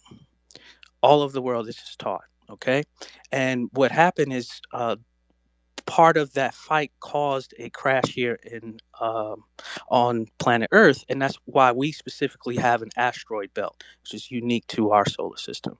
Okay, that's remnants of that cataclysm. Those beings were transported here into the waters because all the land masses were together at one point. This is a water world. So, it talks about being upon that high mountain. That one, if you remove all the waters, we're pretty much on mountains, if you think about it. All right. But this was one mountain, and that germination process began. They put little signs and symbols about it. Like if you look at the symbol of Jesus, it's a Pisces, it's a fish. If you look at the hat that the uh, Pope wears. He has a fish that has the little feet on it. Okay, and it's talking about that germination. Um, there's a process of germination, and that's that. I want to answer the part about Germans. They're a part of creation with these malevolent beings. Okay, and but it's not all just one way. So we've mixed in with these malevolent beings. That's where you get eczema and scales, and you get the webs on your hands. You can breathe in the amniotic fluid. Um, we're mixed with reptilian beings, and specifically, if you look at the skull shape of these people, they have what's called a sloped skull, very flat skull in the back. Okay, so these are some of the signs of these type Flat in of the people. back, Sloped head. If like you Nigerians. Ooh, probably. Yeah, most likely. That's Oh boy. the rolls in the back. You see them rolls, and it's flat head. Okay. Oh boy. Um, and a lot of that came from Indians as well. But when you get these variations of humans, they made a movie about it called The Island of Dr. Moreau. Okay, that's specifically talking about that. These different generations. But let's work our way towards feminism. These malevolent beings um, were planted here so that they can have a replacement for their homeland that got destroyed. All right, Wow. and yeah, so those beings are trying to perfect themselves because I mean, you're literally starting from scratch. That's what that crescent in the star is. It it was the birth. It was the rebirth. It means birth, but in the way that they are, because they're such negative beings, they're the opposite of positivity in every way. So for them, death is life. Absolutely everything is reversed. Okay, and anything that is positive for them, negativity is positivity. It's polar opposites. Okay, that's what the Star of David um, represents, but specifically the intertwined one, the one where it's the triangles are interconnected. But anyway, they make little movies about these things. One was called The Devil's Advocate. You ever seen that one? I love Yes. that movie. Great movie. Yeah, that was a really good movie. Yeah, because it actually talks about how the devil wants to get into the bloodline of God's children. Basically, that's really what it was about. And it's trying. So it's always trying to incarnate on certain days when certain planets, have certain influence on the water of the womb of the woman. Okay. Robbie, what do you think about what he said so far? I actually had more questions than I wanted to say. I wanted to ask him one, is he familiar with Dr. York? And number two, I wanted to ask him what is the home planet of these reptilians? Eh, We miss Genesis. Yes, yes, I am, and that's part of. Now, Dr. York doesn't. He didn't have.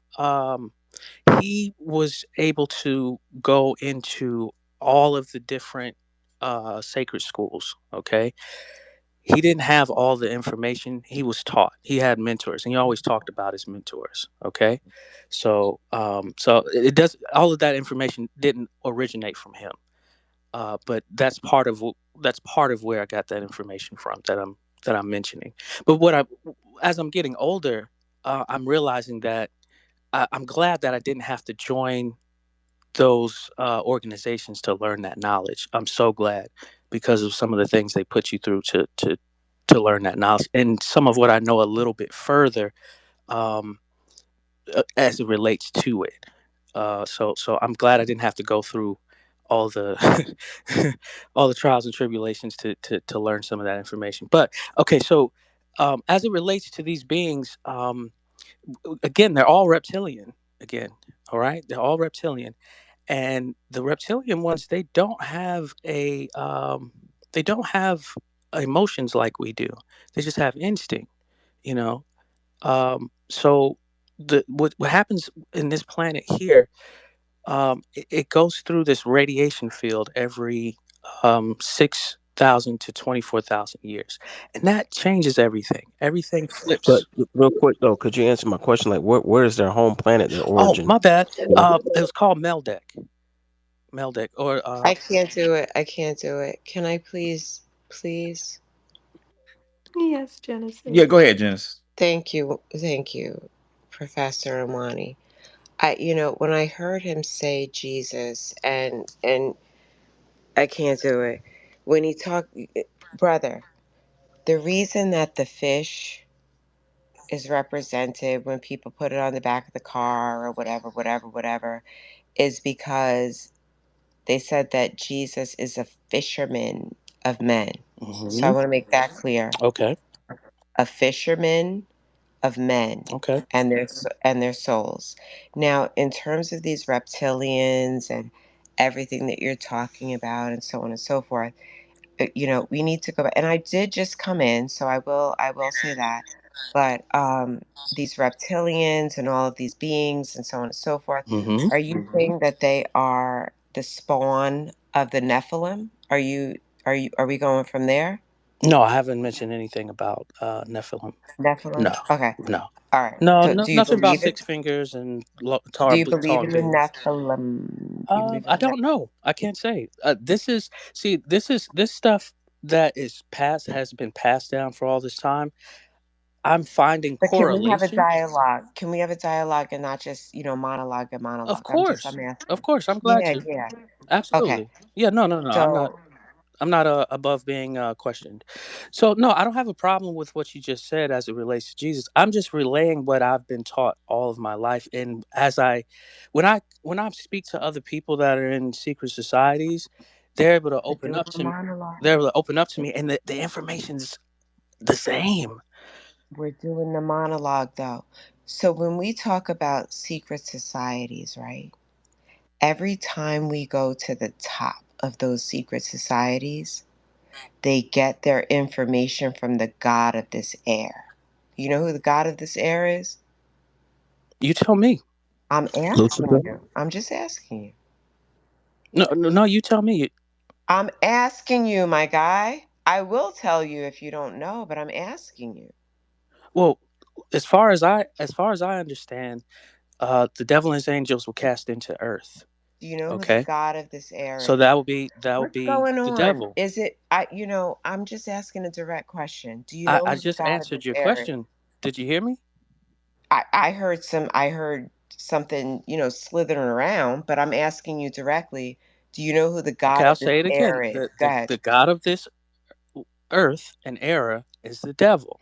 That's Yes. where the devil and his angels were cast into the earth. Okay, Yes. that was what I was So trying to answer you. yes. So then can we say that those that who are illuminated, right? Who are the quote unquote Illuminati, those that know the secrets of the earth, right? Get that information from the god of this air. Partially, because it's not. There is no one. There's no one. All negative, all positive.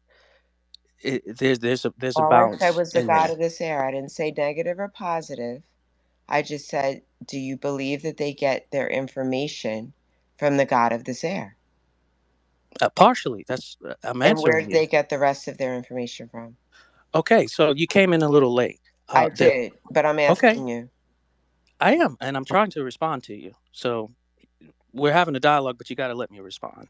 But I can't do monologues though. It's just maybe it's my We haven't been doing the ADHD. How mod. is this going to help us get reparations? Well, actually, I was going to ask. I want Genesis's question to be answered. My follow up question is, how does being a reptilian help them in space? Being a reptile. I'm just curious. There's no water, but yeah, whatever. How does being a reptilian help them in space? I don't know what. Why? I don't know. I don't know what that has to do with anything. I don't know what you mean. I mean, They're they're on a from different another planet. planet. Yeah, they had to get here. I mean, did they use instant transmission like Goku? I don't get it. Look, their planet was destroyed, and the beings that were responsible for destroying their planet put them on this How are we planet. going to start business with this bullshit? All right. Seven Can We're I gonna can't get? get. Can I? I explode. was just about Seven to can't answer the take any part more of as it these. relates to. We're I talking about already know paperclip Seven's and tolerance is not gonna. He can't deal feminism. with it. Can I just get to the part about feminism and then I'll be done? Yes, All right. yes. Thank you so much. All right. So in this planet, in this solar system, there's a radiation field that happens every 6,000 to 24,000 years. So everything reverses.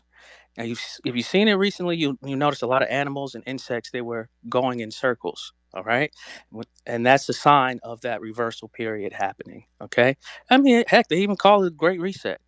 It's out there, but what happens is negativity, positivity, male, female, everything tries to reverse. All right, that's where that feminism comes from. Those malevolent beings are trying to impregnate and create their god on this earth, and it is a human mixed with an animal.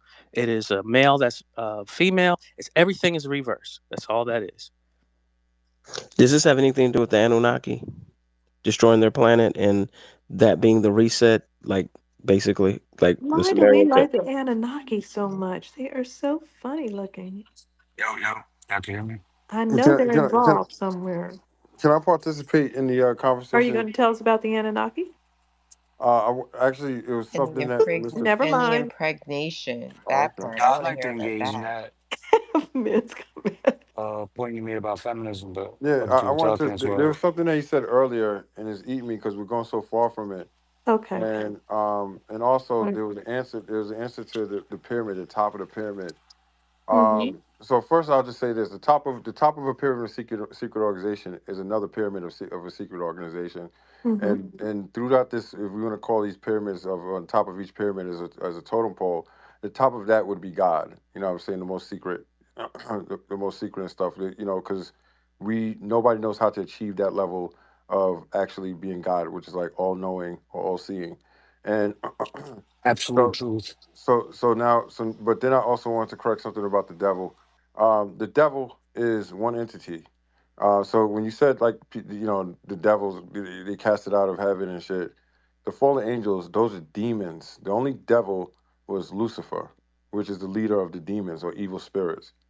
Now when it comes down to what Lucifer and who Lucifer is, the Lucifer became the devil. The Lucifer was a fallen angel, and basically somebody had to run hell, so God gave him that position. But what Lucifer ultimately wanted in heaven was to be equal to God, and the only way at that point in time, somebody's off the mic. The only point in time to be equal to God, right? And what Lucifer means, Lucifer means bearer of light. But to be equal to God would be to be all knowing, to have that level of So knowledge. you're saying God is all knowing.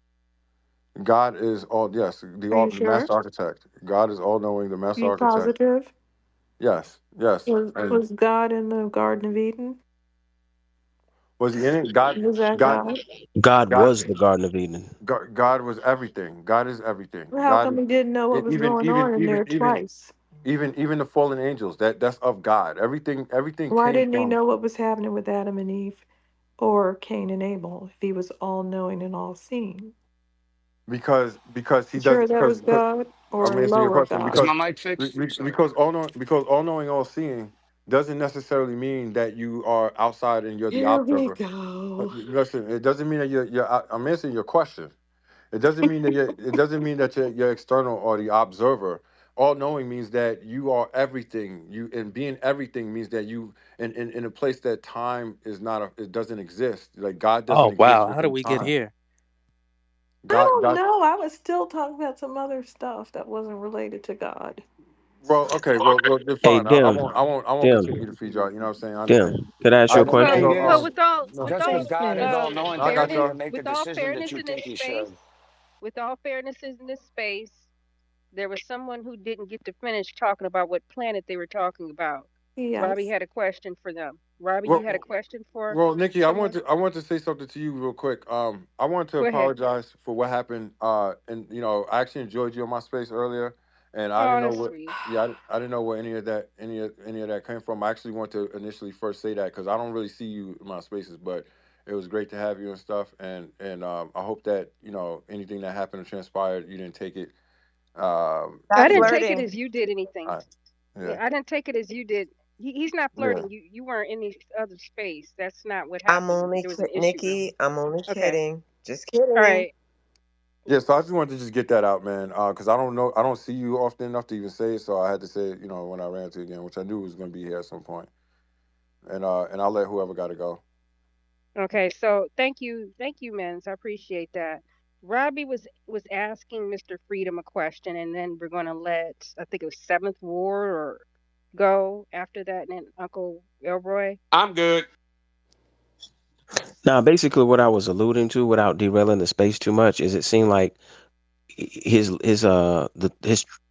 arguments and his points were kind of with that Sumerian Anunnaki thing. That I was just trying to clarify for him if that's really what it was. I wasn't trying to derail.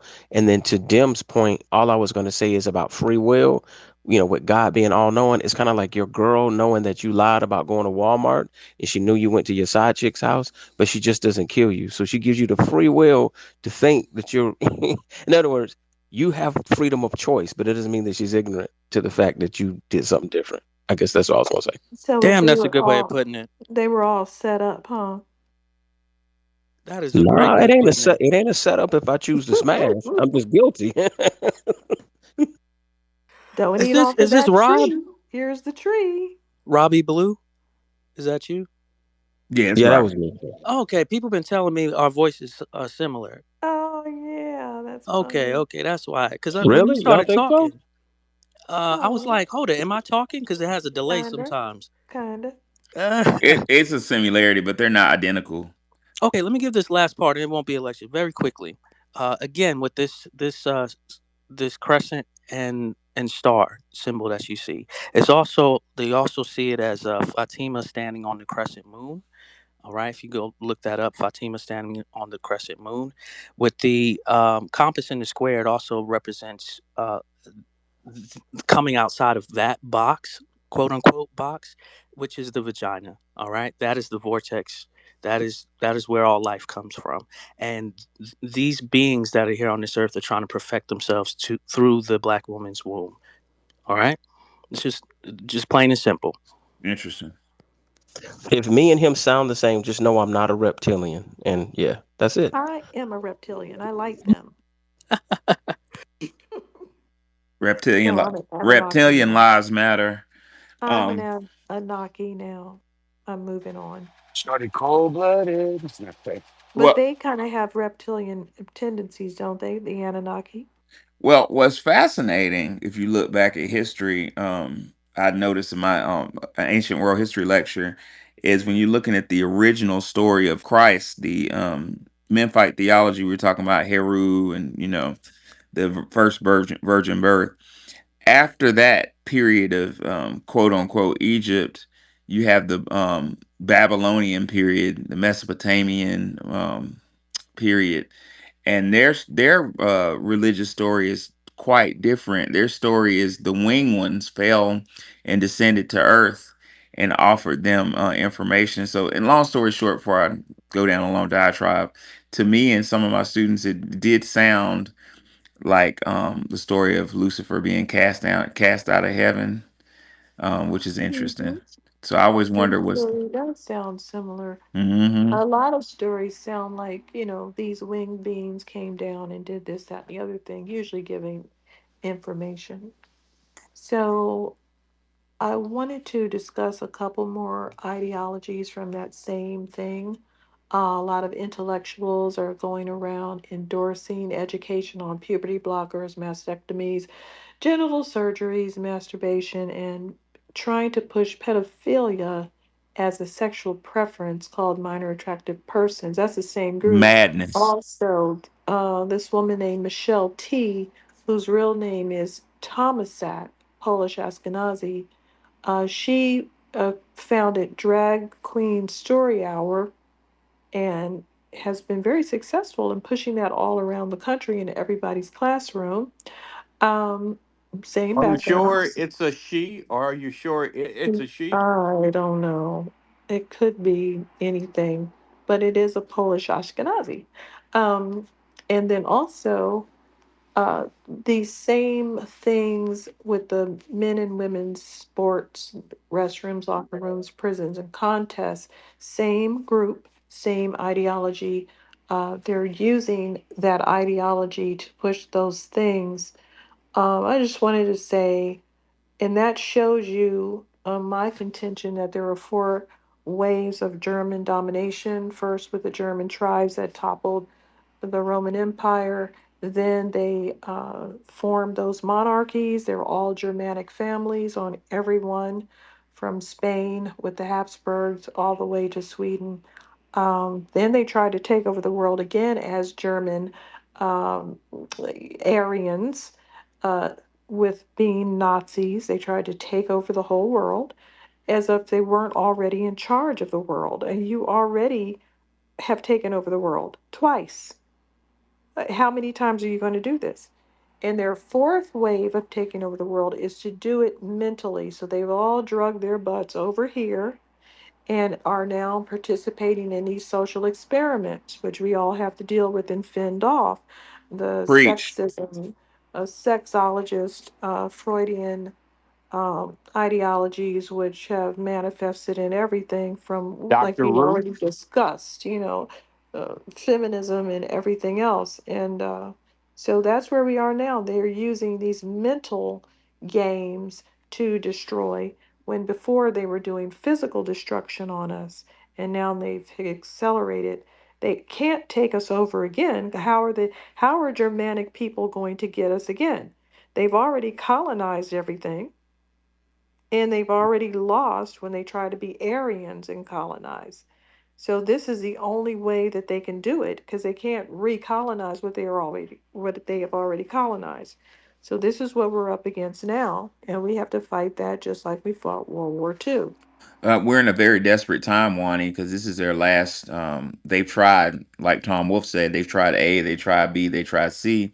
They're at Z. The last battlefield is the mind. And if you look at the Hermetica, all is mind, and mind is all. Essentially, Thoth the Atlantean said we live in the mind of God, which is something I truly believe. Although I don't like saying God, we live in the mind of the all. Uh, anyway. Yeah, it's very fascinating that all of these ideologies is coming from one group of people. So I would like to do some research to find out who are these Germanic people? What is their point of origin? Because they're initiating vector of attack on all of us through the isms, Marxism, feminism. Um, Uncle Elroy has a thumbs down. I'm curious to know why. It's actually I mean, I'm waiting for my turn sexism. to speak, but whenever you're It's ready. actually it's actually sexism, but basically that's not a popular word, even though it's legitimate. Sexism. But it's basically sexology, like we were saying. That school of thought from Freud, everything is, sex based, and it just spawned into sex change operations and all this type of thing. Do as thou wilt attitude towards sex, don't conform. These were all things coming out of Germany. A nonconformist, let's just lay around playing music all day. We don't need to get married. Let's, break down the rules of society, so that there's no shame if someone gets pregnant without being married. All of these types of things were things they were pushing It with comes. It those comes You know from. what? ideas. One. Oh, Oh, go ahead, You Robin. mind if Hmm. I hop in? Oh, my bad, my I bad. was just going to say something real quick to Wani's point that I wanted to read that really is, I think, is very telling.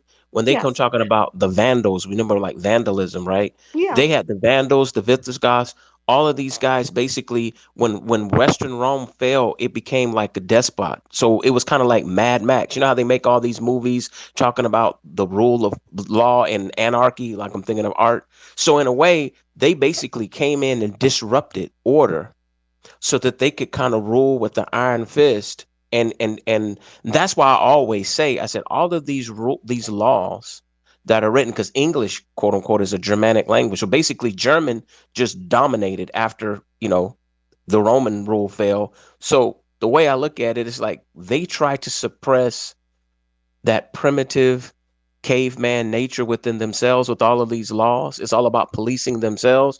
But ultimately, and that's kind of what you see with Elon, you see with this stuff going on.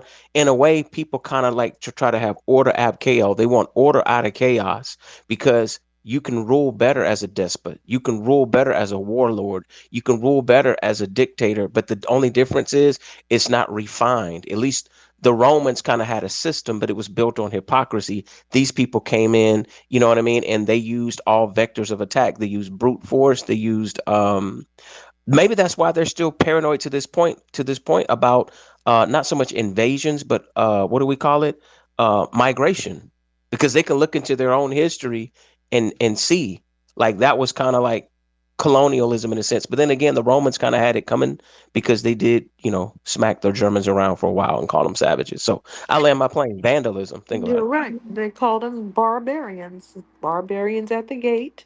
And they were different tribes, and they all have negative names: Vandals, Goths, Visigoths. Um, yeah. We're looking at something very old. Earlier, when I was discussing origins of the isms, I brought up World War I, wherein the Europeans divvying up Africa. Let me put a pin in that right quick. We need to bring up to the Africans that come here talking that they were divided up during the Berlin Conference and they don't know who the fuck they are, particularly West Africans. I need to make a self note to self. Well, anyway, when the Europeans were dividing up out the African continent, they made discoveries, ancient discoveries of ancient technology, ancient theologies, ancient understandings of the mind, the psyche, which was simultaneous, synonymous with the soul, according to Dr. Wade Nobles. Um, well, my point of bringing that up is Freud and Jung, even Hitler's mentor, was obsessed with Egyptian ancient sacred texts that we're not privy to. And Um, Napoleon. what? Napoleon was obsessed with Egypt and ancient texts as well. My bad. Of Let me know course, when I could jump in. of course, is you're looking at disagreeableness, and Napoleon was an interesting addition because Napoleon had his men shoot the nose off of what is known as the Sphinx. That's a pejorative. The Sphinx's name is Horamakhet. Horamakhet means Christ on the horizon. That is Christ. Um, the quote unquote Sphinx is the Christ dawning, um, which is very fascinating because it was symbolic of a space and taste, a time, a place in space time where Aquarius, the head is a head of a black man, um, and the bodies are bodies of a lion. It's saying Christ will rise when the Earth is in Aquarius because Leo is opposite of Aquarius. It's real deep, but We in Aquarius now. I'm sorry for interrupting. the Right? point of me bringing that up is um dang, hold on, I lost my point. It was a good point I was bringing up. The point of me bringing that up is what you whoever these Germanic people are, they are sure enough aligned in diametric opposition with the Creator, with Allah Subhanahu wa Taala, the Christ, the Charis, the bringer of gifts. Because if you look at what they do, is opposite of what of divinity. So I'm really curious who these people are. If you look at the Illuminati again, it was founded by a Bavarian, basically a German, named Adam Weishaupt, if I'm saying his name right. But Bohemian Grove. all of it is, that's what you're looking at. You're looking at the opposition That's to, that Bohemian. Bohemia is a place. oh, I'm where is it? Check. in California. Oh, okay, yeah, No, not the Grove, but the, that way. No, like the It's in Czech Europe. Republic or something like that. Yeah. oh, really? That's a wonderful place. Wow. Yeah, but all I was saying is, these people are Luciferian, and the objective is to lower the humanity of man to where he is no different than an animal, to directly insult Allah subhanahu wa ta'ala. So this is not even between us, it's between Lucifer and the creator. We're used as tools. Uncle Yeah, Elroy, what do you have on your I'm mind? just gonna say Oh, go ahead. Go Chechnya. ahead, Wani. Oh, go ahead. Chechnya is close to Germany, and Freud had full access to that area. Just wanted to point that out. He was Yeah, over there. All yeah. right. And Freud, to talk about disagreeableness, I remember the point that I lost that escaped my mind when I got interrupted. But Freud, that there's a guy named, what was the sleeping prophet's name, Wani? His name escapes me. Oh crap! I forget. God dang it. Rip Van Winkle. No, I'm joking. No. No. No, Now Robbie. wait a minute. I forgot. You What talking is about the that? Yeah, cross the line? the clairvoyant guy that the government was using. You know, Casey, Edgar Casey. Yeah, Casey. Edgar Casey. So Yeah, there, Edgar Casey. yeah, there's a clairvoyant that the United States government used. I mean, nobody talks about this shit named Edgar Casey, who had a very long story, but just to save time, he was called the sleeping prophet because his talent was to go into a trance-like state where he could access the the collective unconscious, like he could access the universe, endless information.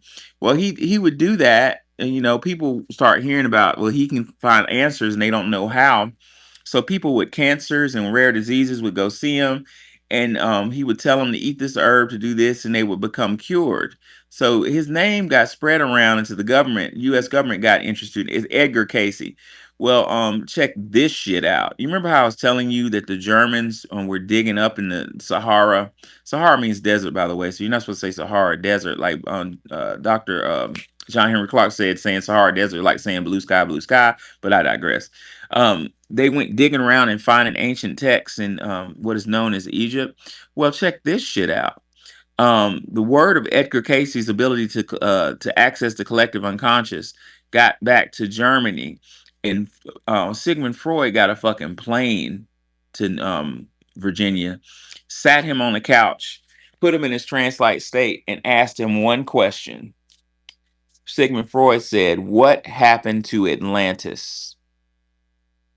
And Edgar Casey went into a very, very long diatribe, which is recorded, mind you, where he says there was the earth lived in perfect harmony with a hyper advanced group of people, kind of like Star Wars, more advanced than we are now, dealt with crystals, telepathic abilities, just some Star Wars shit. And long story short, Edgar Casey said that what happened to Atlantis is a group of disagreeable people, beings rather, called the Brotherhood of Belial. There goes that B word again, showed up and corrupted the mind of the Atlanteans and Atlantis and Lemuria. That was the other advanced land. Got into a galactic like a battle with weapons so ferocious that they made nuclear weapons look like toys. These high scale, high energy weapons were so detrimental to the environment that they triggered an ice age. So my question has always been, is that the origin of this disagreeableness? Are these Germans that are spreading feminism, are they somehow connected with the Brotherhood of Belial, Baal, Moloch in the Bohemian Grove? Looking at evidence, it seemingly there is some type of connection, although I don't know what it is. We can go to Robbie right quick and then Uncle Elroy. All I was going to say is just keep in mind that these secret societies, regardless of which empire took place, especially in the West, once they got all that information, they passed it down amongst the elite class. So even amongst those vandals and all that, I'm pretty sure at some point, you know, they had access to some of that knowledge and wisdom of what you're talking about. Oh yeah, I'm sure of it. Go ahead, Uncle Elroy. All right. First, you can hear me all right? Is my mic okay now? Yeah, I can hear you. Perfect, perfect. Yeah, man, listen, I hear what you're saying, but you keep credit to the German people, and I'm assuming you're talking about the Fourth Reich with the Hitler and the Nazis, but they were literally culture vultures. They basically found the sacred knowledge, but they aren't the ultimate root of the evil that you're accredited them to be. Meaning, their swastika comes from the Himalayan mountains. It's an Indian culture thing. They didn't embrace them because their skin color didn't match with them, right? They try to trace themselves back to Vikings, and that was about it.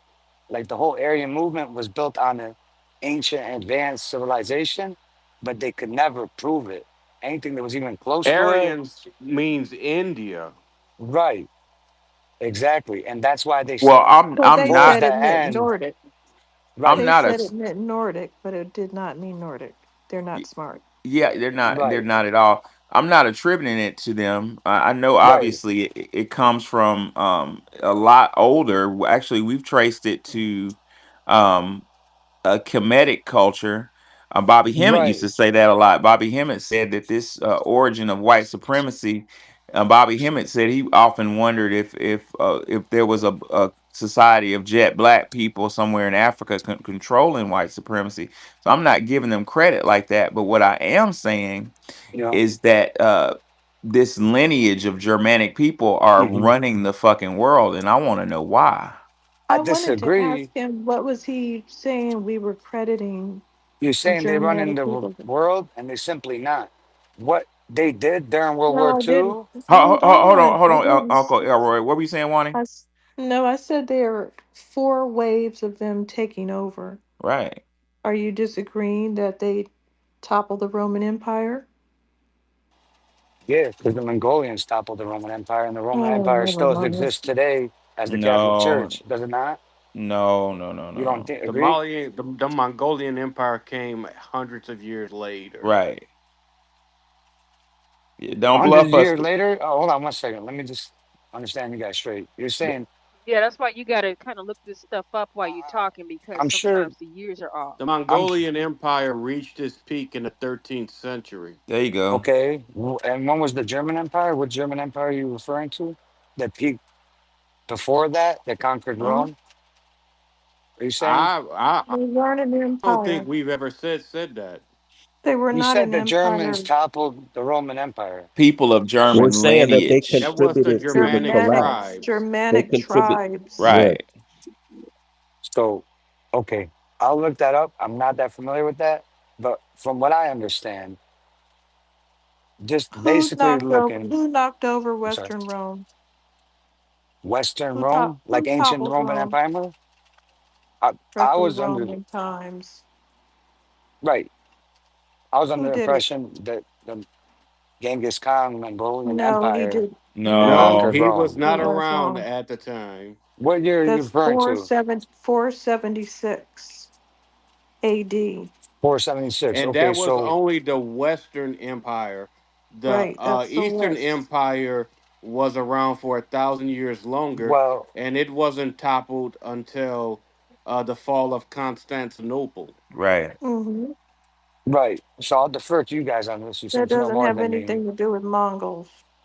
Right. Mongols historically conquered the Roman Empire later on. What happened in the No, It man, 400s they wasn't in had Rome? nothing there. to do with It No. it. wasn't there at that time. No, no, Not no. in the year 400. I'm sorry. Listen, I'm not trying to Genghis get riled up. Khan wasn't even there. He During didn't 400, I exist. understand that. I understand that. Then why do you keep saying it? I'm talking later on when his It stories. wasn't there It then. never I think happened, I my think I man. think I think Genghis Khan did more going towards Russia, which is why like later on Hitler and them didn't like the Russians, and some of them have like Asian features. like That Asian. is Exactly. true. The Russians or the Mongols bitches. I give you that. Mhm. Right. I was under the impression during the 400s, the Roman Church became the main church of Rome. And Constantinople, Constantine adopted Catholicism as the Church of Rome and the No, religion no, of that was Rome. just that. No, what happened That was you was I had the can't listen to Catholic all this. Church, But and yeah, there was it's a disrupting. schism, Like it's and like I'm became sorry, Catholicism and Orthodoxy. But that happened in I think in the Middle Ages. Catholicism and Orthodoxy? yeah, yeah. Yes, they were the The same Council thing, of but there was Nicaea the was in the year schisms. 434. No, it was 325 AD. Sir, do some research. Oh I'm my kicking them down. gosh. Do some No, research. listen, Do some research for you come up in here. You're just No, no, let's educate him. Keep him up. All right. But I can't take these crazy time no. frames. The thing is, you don't. It's one thing to It's say. way It's off. one thing to say I thought that this was what happened, but he came in here just like challenging, like no, it didn't, no, it didn't, and then been wrong, wrong, wrong, wrong, wrong. That Right. he's taken away Right. from the. He came in here It's the like the way he Karate did it. Kid, like he thought this was Yes. Cobra Kai, like he was gonna come here and challenge the sensei, Hmm. basically. Right. It's the way he did it. And I was just saying all you have to do is kind of like Google, of course I don't know everything, but I'm sitting up here Googling why you guys are talking all the time. He could do the same thing and he'll just see that he's wrong. Yeah, and no, none of us know. You saw how quiet I was on the Mongol Empire. I don't know dates with that stuff. But Professor, you got to realize he's Magnum cum laude of "I'm white and I say so." That's always the university they come from Facts. when it comes to dealing with us. Like, who cares if you're a professor? I'm white and I say so. Who cares if you do documentaries, Tariq? I'm white and I say so, and I'm drunk. And It is you know what I drunk mean? And I'm hour. It's drunk. the drunk hour, isn't it? Yeah, no disrespect to the gentleman. I'm just gonna say you're welcome to come back, but do some research before you come back because I'm not kicking you down because I'm angry. I'm kicking you down because I really felt like we were building and I was learning myself. And when you come in just challenging narratives without evidence, it kind of it's disruptive and it destroys the momentum of learning. That Um, may have been his objective now that I think about it. yeah, could have been. Well, that's the privilege of white. That's white privilege in an essence. We can know more about their history than they do. All they have to do is come out of a white vagina and complain about being oppressed. Oh my God, reverse racism. Oh, they have the right to be mediocre and don't even get a thorough understanding. But yet, people automatically around the globe, right, worship their feet and be like, oh my God, he's a genius. Oh my God, he has super sperm. Oh my God, he's genetically superior. And you're like, no, no, no. You're projecting all of the opposite. You have recessive genes. Your credit's not good. Over 60% of you guys don't even have a college degree. So you're not even like a professor of anything. You know what And I mean? Go ahead. And here goes the thing about white supremacy, Robbie. They go around teaching everybody how to build communities. When, to quote Dr. Shahrazad Ali, there's no evidence anywhere that they've ever got along with anybody. White people have never got Oh, along with they anybody. never did. They They Well, look, hate never if each they did. other. ever accuse of, listen, if they ever accuse of us of vandalism, we're gonna say it's Germanic. It came from them because it's literally in the name vandals, vandalism. Vandals. And Thuggy is in the Wow, Indian name Thug. Thuggy. Robbie, I never The thought about that thugs before. murdered Yeah, travelers on the highway. right. They killed millions of people. Do you know what kind of thug that is? That's a hell of a thug. From the That's It's an arm. OD It's an 1300s. thuggery. it's an R&B thug. Oh my God. From the 1300s to the 1800s, they murdered millions of people. Outrageous. Professor Allen, you mind if I just remembered something I wanted to say real quick. Go ahead, and we'll move on. Okay. Do you remember the movie The Wild Wild West? With Will Smith, Yeah. barely. Okay. It was kind of panned as cheesy, but I like it because of some of the meaning behind it. And this was interesting, and I'm going to overlay it with this whole Epstein thing. Okay, we're going to get back to feminism. We'll tie it all together real quick. So they were taking all of these scientists so that they could create a weapon to take over America and the world, right? If you remember the plot of the movie, and it's kind of tied to these blackmail rings. You want to include Diddy in there as well. Um, Les Wexner, Peter Nygaard. These people, they actually have these places where they're doing artificial insemination, and I don't know how positive some of these people are. If you know Elon Musk, he kind of likes the IVF, and he's trying to make like a super race. They have this infatuation with making a super race, and some of them, at least on that side, with Epstein and all those type of people, they wanted to use black women's eggs and stem cells and things like that. That's the part that's really not spoken about so much. And feminism separates our women from our protection, uh, being around people to try to influence them to do those type of things. If I was just going to throw something out there. Yeah, I think Dr. Welsing called them. They know that their time is limited. Bobby Hemmett said that the system of white supremacy globally got indications in 1914 that they've had it. And if you do the numerology on 1914, 1 and 9 is 10. Um, 10 and hold on, 1 and 9 is what? 1 and 9 is 10. Hold on, 10 plus. It basically turns into a six. So I forgot what I'm doing my numerology 1 5 plus. Anyway, Bobby Hemmett said it a lot better than I can say it, but they knew that they were over in 1914, which is where the scramble for the nuclear weapon came from, according to Bobby Hemmett, and where this eugenicism came from to try to create a race because their time was limited. How Now, would they have known about nuclear weapons in 1914 when quantum mechanics had yet to be quantified? that's an excellent question. I got an answer for you. You remember I told you they were exploring ancient texts. Nuclear weapons are mentioned in the Vedas in the And they were all reading them too. yes, and I'm gonna challenge you right quick. Shiva used nuclear weapons in the how do you pronounce it? Bhagavad Gita. Um, Hmm. in the Yeah, that's where Oppenheimer got the Trinity. That's why he called it the Trinity. Right. Yeah. Because Shiva, when she used it, she said, I become death, the destroyer of worlds. I'm telling you, ancient technology exists, man. And if you type in, I double dare you to type in CERN, CERN, and hit images. In the front of CERN, you're going to see a big picture of Shiva. There's somewhere I was just teaching about the other Could that day. just be the fact that they're allegory to Oppenheimer? Well, yes, No, but why was Oppenheimer's? Let me blow your mind right quick. no, he was all up in their business, and they have that Shiva Linga, Hmm. which And operates. Oppenheimer is German. Yeah, that's what I was going to say. Oh, yeah. Not only That German, one. yes. He's penny hoarder. Uh-huh. Uh-huh. Well, check this out, ladies and gentlemen. The school that has the most um sacred stolen text in this country is University of Chicago. They'll advertise your Harvards and your Princetons, but University of Chicago has shit is so elite. If you don't know, you don't need to know. Well, One of my classmates went there for physics.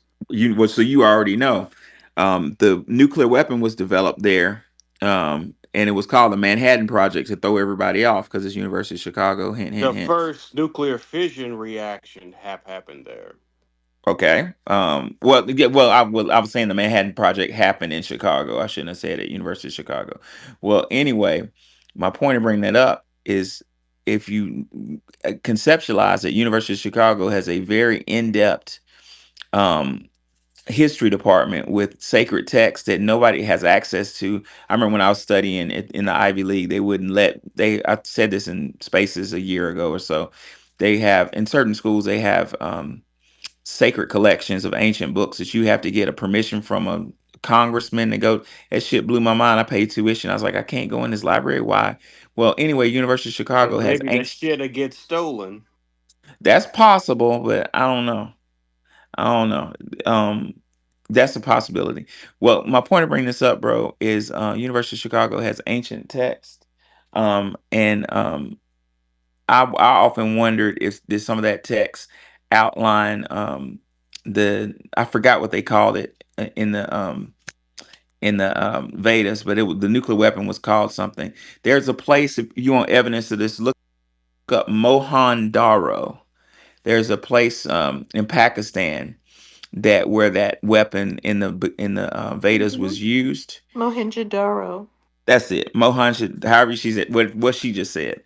And there are bodies there that are preserved that are 4,000 to 6,000 years old that animals didn't eat. There are a whole city that's been leveled, Did and they there. do Geiger counter It's radiation There you on vitrified. these go. bodies? You beat me to it. It's It's vitrified, which can only happen with that level of heat. And Petrification?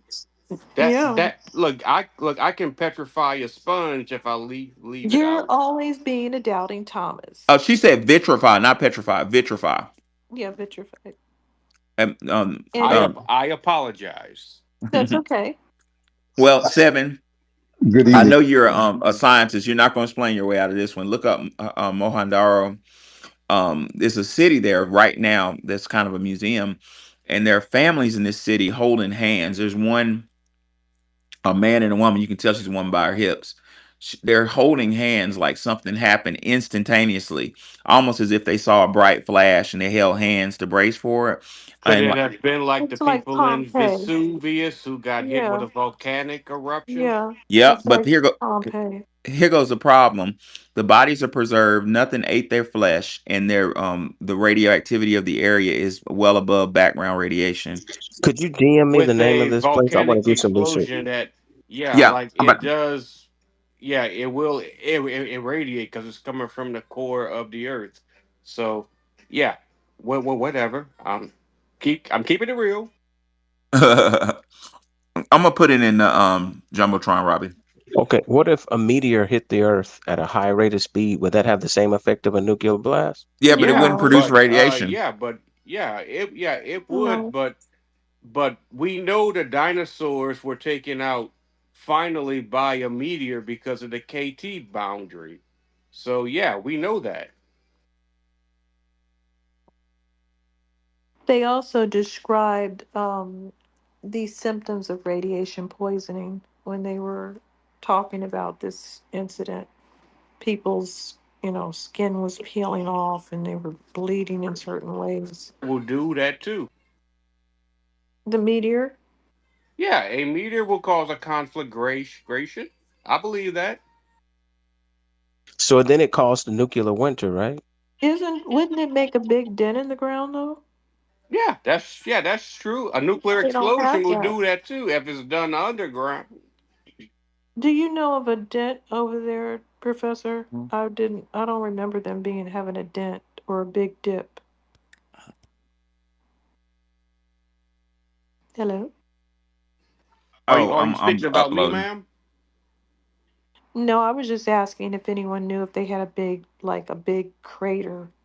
Somehow in the Earth? Yeah, in the Mohenjo-Daro area. Oh, I'm not sure. Probably, I don't think they do. I'm putting some in the jumbotron right quick. From what I was told, some of these battles that happen amongst the gods was that's what actually created at least on this planet, the um, Grand Canyon, That makes the sense. oddity Yeah, of the Grand Canyon. everything.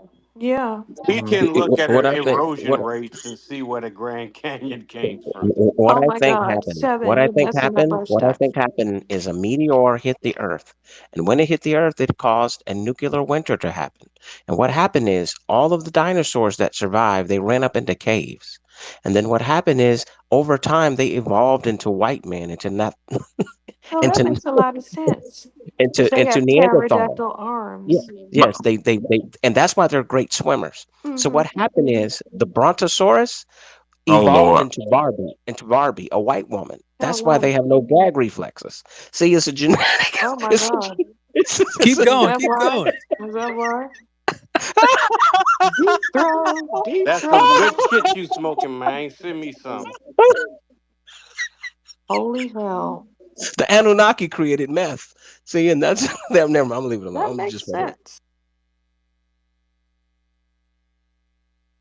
Okay, so we've ended on Anunnaki on meth. Is that the topic? Is that what? Is that where we went this time? that's where we went, guys. My jumbotrons are acting up. What happened? It You won't want let me me to add put it in? anything. It's very weird. Good I can't evening. Good add evening. anything. Yeah, my apologies for the interruptions. Can you guys let Uncle Elroy back up? I was interested in his perspective. This may be a learning moment. Who is this? Dolo. That was Dolo.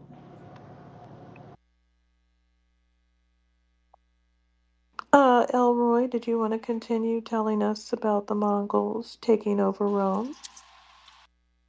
First off, I wasn't trying to tell you anything. I said I deferred to you. I'm not that knowledgeable, but I must have Why said is it it bad. so echoey and It's stuff? He's in a restroom at Khan's Grill. I know. I'm trying to talk. That's why I couldn't Google it as I was saying it. Listen, Give the man, brother a chance. I'm sorry. Yeah, I'm trying to learn from you. I never said I knew anything. I was just telling y'all what my thoughts were prior to hearing it from y'all. So I apologize if that came off arrogant. no, no, no, no, no, But no. Let me get something all straight. mine, yeah. It was never personal, bro. It's just it destroyed the momentum of our learning. Like when somebody jumps into Fair enough. a a learning community and we're building at a certain pace, and they throw in information that out of sync and erroneous, it slows down the pace. So it's nothing personal, not at all. Yeah, no, we're just talking Fair. about stuff that is just sort of off the fly. It's like learning about the doggone No, I tribe love and this how stuff. they, know about, Sirius B and Canis Major and, you know, they tracking the It's star. an This is interesting just thing, yeah. fantastical stuff. It's just interesting things. That's all. So He's in a Burger King bathroom with a What? ticklish fat girl. Oh, Lord. Give the brother a chance, man. Let him learn. Learn what? give me 1 second. Let me reset my mic. My bad. Sorry. Okay. Yeah, I was looking at a book. We were talking about Germanic tribes. Maybe German is the wrong term to use. Yes, Germanic, it's Germanic tribe is better, is more accurate. Yep, because it wasn't Germany then. and I got a rare document that talks about the overthrow of just world domination. The thesis of what I've been talking about, and an interesting uh, puzzle piece in the world domination that's overlooked. And Wani, you bring them up every once in a while. There are two groups. There are only two groups on the planet, two ethnic groups that has never yielded to the system of white supremacy, and always fought back. Um, Obviously, we're one of them, foundational Black Americans. Wani, what's the other one? Russians. Yes, ma'am. The Russians submit. Well, no, no, no. How? I can give you evidence, but they Go ahead. submit. Go ahead. I'd like to hear They it. submitted in the Cuban Missile Crisis. That's They not what I submitted to mean. Nixon That's when not they what I wanted to mean. use nuclear weapons on China. No, no, no. They That's That's not not what submitted what we I to. mean. mean. That may be true, but we're not talking about brother. Maybe I wasn't specific enough. We're not saying didn't take L's. We're saying that their heart, soul, and mind, they don't view themselves as just a random European region that's going to tuck under like Sweden or, get on board and do whatever the English say. That's what we're talking about. We're talking about a caste system where people are Right. expected to bend the They knee. were the Mongols bitches. Well, yeah, they were. They had a hard time during the Mongols, but they fought back. Um, Yep. They always what we're saying is They they only maintain. fought. They only beat back the Germans because of American help. Well, I would. I'm gonna completely disagree with you. I'm gonna say that the historic. If you talk about World War II, the They, Russians played the same tactical war game on the Germans. the That Germans were beating the shit out of the Russians. Hitler thought they were going to win, so he never sent them the winter gear, and they that's had that. But that's America's help, and but that's why they I lost. think The we're missing the Germans. point, no, though. no, no, that's a missing the point. I'm gonna disagree with that. They allowed their war tactic was that winter, and they did the same thing with Napoleon. They kept retreating into Russia, deeper into Russia, near Siberia, and poisoning the wells and burning The the food Germans sources. had supplies for the winter, but Hitler wasn't competent. Well, they got the point is the Russians beat the shit out the end up beating the shit out the Germans, but that's not our point. This is Not in skewing. terms of body count. This is not. That's not. Professor, to your point, I think people need to look at a globe and just see how much landmass is in Russia. When they come talking about invasions into Russia, it's only there on the little border on the eastern side. Do you realize how The large the Russia is? Germans And were damn near Moscow. Well, it's this. None of this is the point. None of this is our point. The point is the Russians. We're talking about the two groups on planet Earth that's never. What's a way to put this? Never wanted to give up their cultural identity. They never wanted to say, "Hey, you know what? I'm white." Like you have groups in South America whose whole goal in life is to try to one day amalgamate to whiteness. Russians have never done that, and But foundational when Black you're told Americans. to do something and you don't, that's submission. That's not what we're talking about. We You're were missing the point. we were enslaved, and we did not submit our mind, bodies, and soul. We fought back. We're just talking about people that are not falling into line on that um, cultural, caste system that's out there. Everybody gets mad at I, us. That's why the immigrant gets mad at us because we don't fall in line and Like, just. what do you mean? All the scientists in Russia have to learn English. you know Uh, what's interesting? Who's the guy, the black dude who created the Russian language? Like the interesting thing is they have Pushkin. black blood and Asian blood. So that's another reason why a lot of the Eastern Europeans kind of look down on them.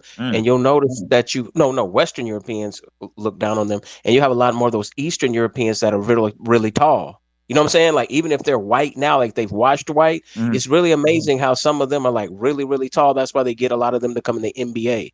You know what I mean? So I think Hitler and some of those guys, they always knew that they're like, man, some of them got, they're not pure white, quote unquote, and they always treat them It, to kind of look down on them in a way. it's a You lot. know, y'all know what I'm It's a lot deeper than that.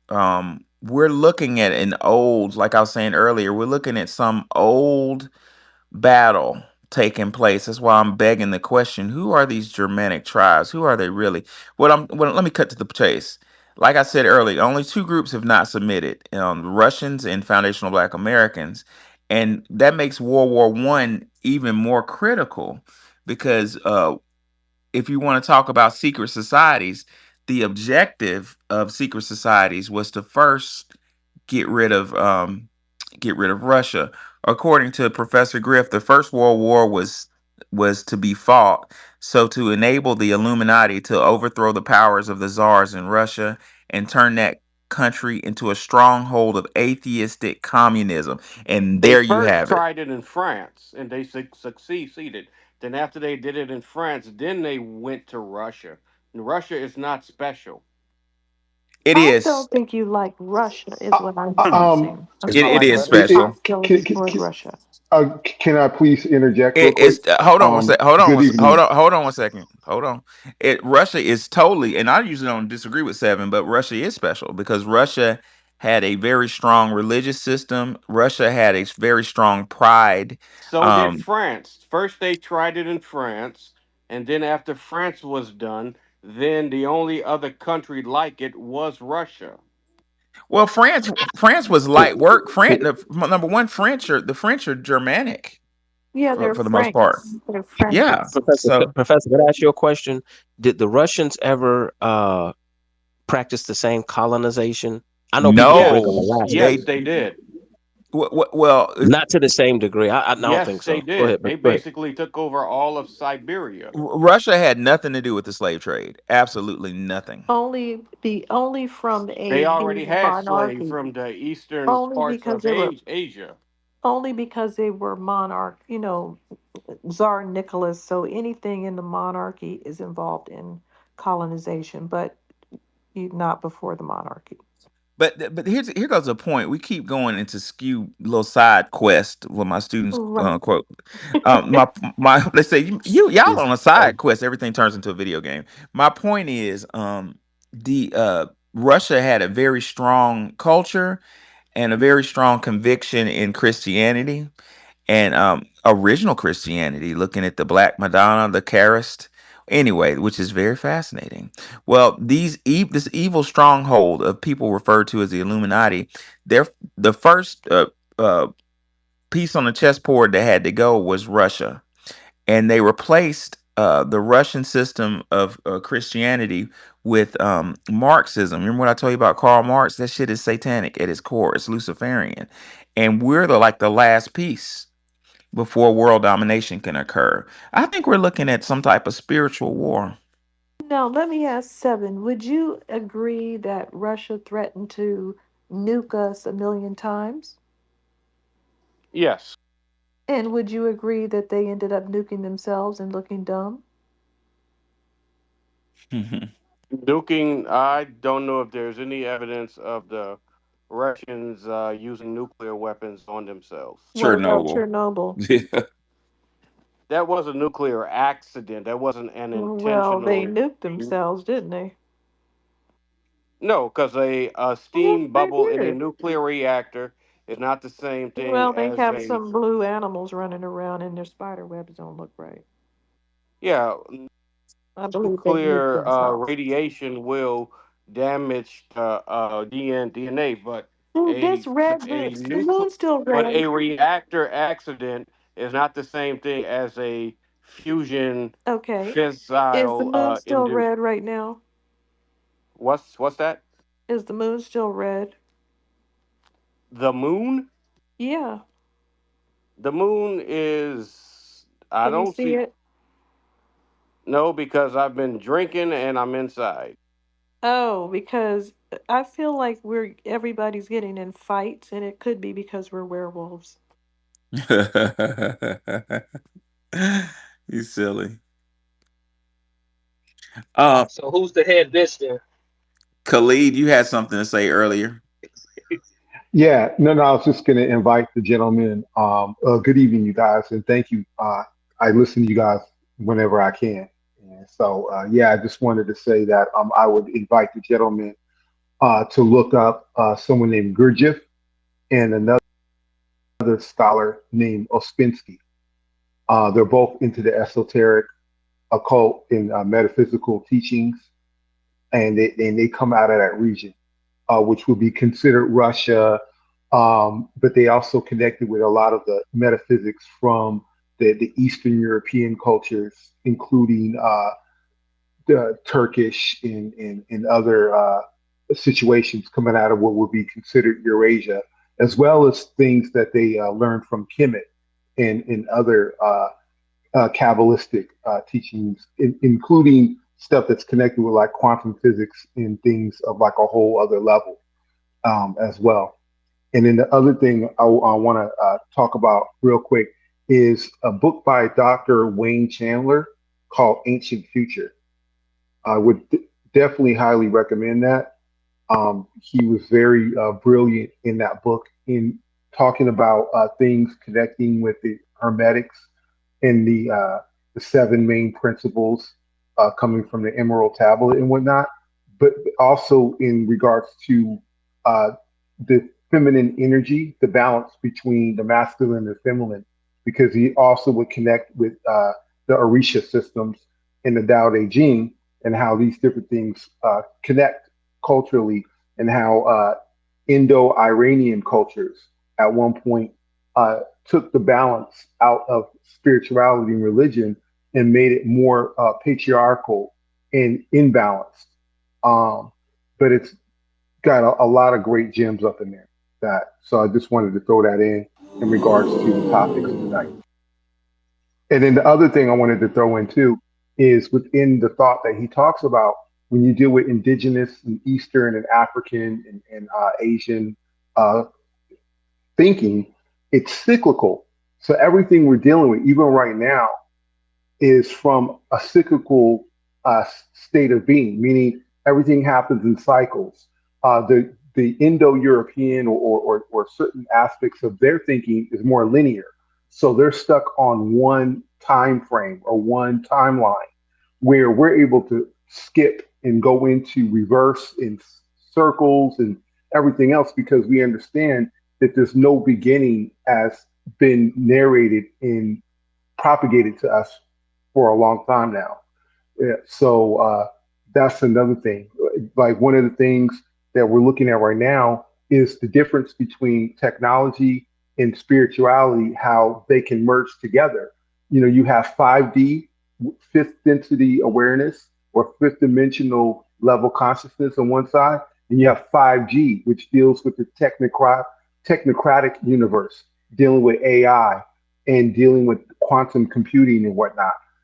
So, one of the first times in thousands of years, we have the opportunity to be a hybrid of both on a good way, where we could instantly manifest and align with certain types of knowledge that could bring a lot of healing, a lot of balance, and a lot of good things. But at the same time, within an instant, we could take ourselves Well, out. And I'm a disagree with you. AI, I'm damn near convinced is that's another ism that's been designed to destroy um the thinking capacity of our children.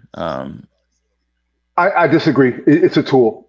I'm sorry. It's a tool. I think if we allow that, I agree with you in one sense, right? We don't Meaning have a choice. It's designed in a very specific psychological way to eliminate critical thinking and thinking period, which is part of a gigantic agenda. And I think if uh, can I just what I want to say just real quick in respect? I agree with you, right? If they don't have the mindset you have about it, I think if they took your mindset of exactly what you're talking about to bring a balance for people to actually read physical books or actually have critical thinking, you could have breakthroughs that we never imagined before. well, physical books are being disappeared, and most colleges and universities are going to online textbooks, which can be manipulated um, at will. And school age children are being introduced to AI, which is gonna, in my opinion, eliminate their ability to critical think, which is what is that? What's beep? Oh, sorry about that. Henry. That was one of my Uh, phones. Sorry about yeah, that. well, which is going to eliminate their ability to critical think. I mean, it's not even arguable. I'm a millennial. I grew up on spell check, and I can't spell. A lot of my colleagues that are a lot smarter than me can't spell. These new children are growing up on Chat GPT. In a minute, just like I can't spell, they're not going to be able to fucking think. Checkmate. Bring back spelling class. Well, yeah, but guess what? I mean, I would have to go beyond your checkmate because I agree with you. I think it's more about your consciousness. If your consciousness is what you're talking about, then you could have the best of both worlds, respectfully. See, and so that's the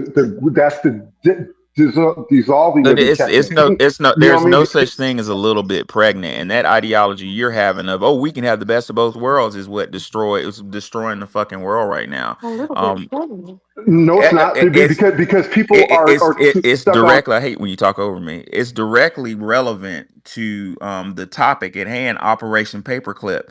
We thought we could just get a little bit pregnant by fucking with them Germans and those German scientists, and look where that's got us. That's destroying the United States of goddamn America. Gonna play with Sure the is. Woo. gonna play with the devil. He talking about we can play with the devil a little bit. That's the this what this dude talking about is a fucking problem. Hey, Professor, you know what the best of both worlds sounds like? What? Transhumanism. There you go. Like I'm like, who the fuck am I talking to? Um, Well, yeah, well, respectfully, I mean, I wasn't saying that you were I no, wrong at no, I all. I no, was agreeing with I you. don't Number one. mind. Look, it ain't shit about me. I don't mind being wrong at if it helps my people. I'm not concerned. I don't have an ego. I'm concerned with my people. I do this for a living, and I see exactly. Matter of fact, sir, I don't brag on everything I did, but I used to, with the total force community. I can create AI from the fucking ground up. I know a little bit about it, and I know what it's doing. And yeah, in a perfect world, blending the two and having kids understand AI and having them reading the book, that would be ideal, but that's not the world we live in. We live in a world that's eliminating books. People don't listen. Can I back you up real quick, Go ahead. Professor? Go ahead. Okay, this is something that I wonder. I've been wanting to ask you this. I wonder if you've seen this because you brought up CERN, and we're talking about the singularity, and that's some dangerous shit. I know you know you understand what we're talking about, the cyborg agenda and biohacking and all this Awareness. stuff. Yeah. Yes, yes. Matrix and Terminator movies was real shit. But anyway, I digress. Oh, of CERN, course, Skynet is real. Professor, do you know that CERN? I seen this when they was talking about this on public access television. There was a dude that looked like Dr. Cornel West. It was a black, melanated, probably FBA.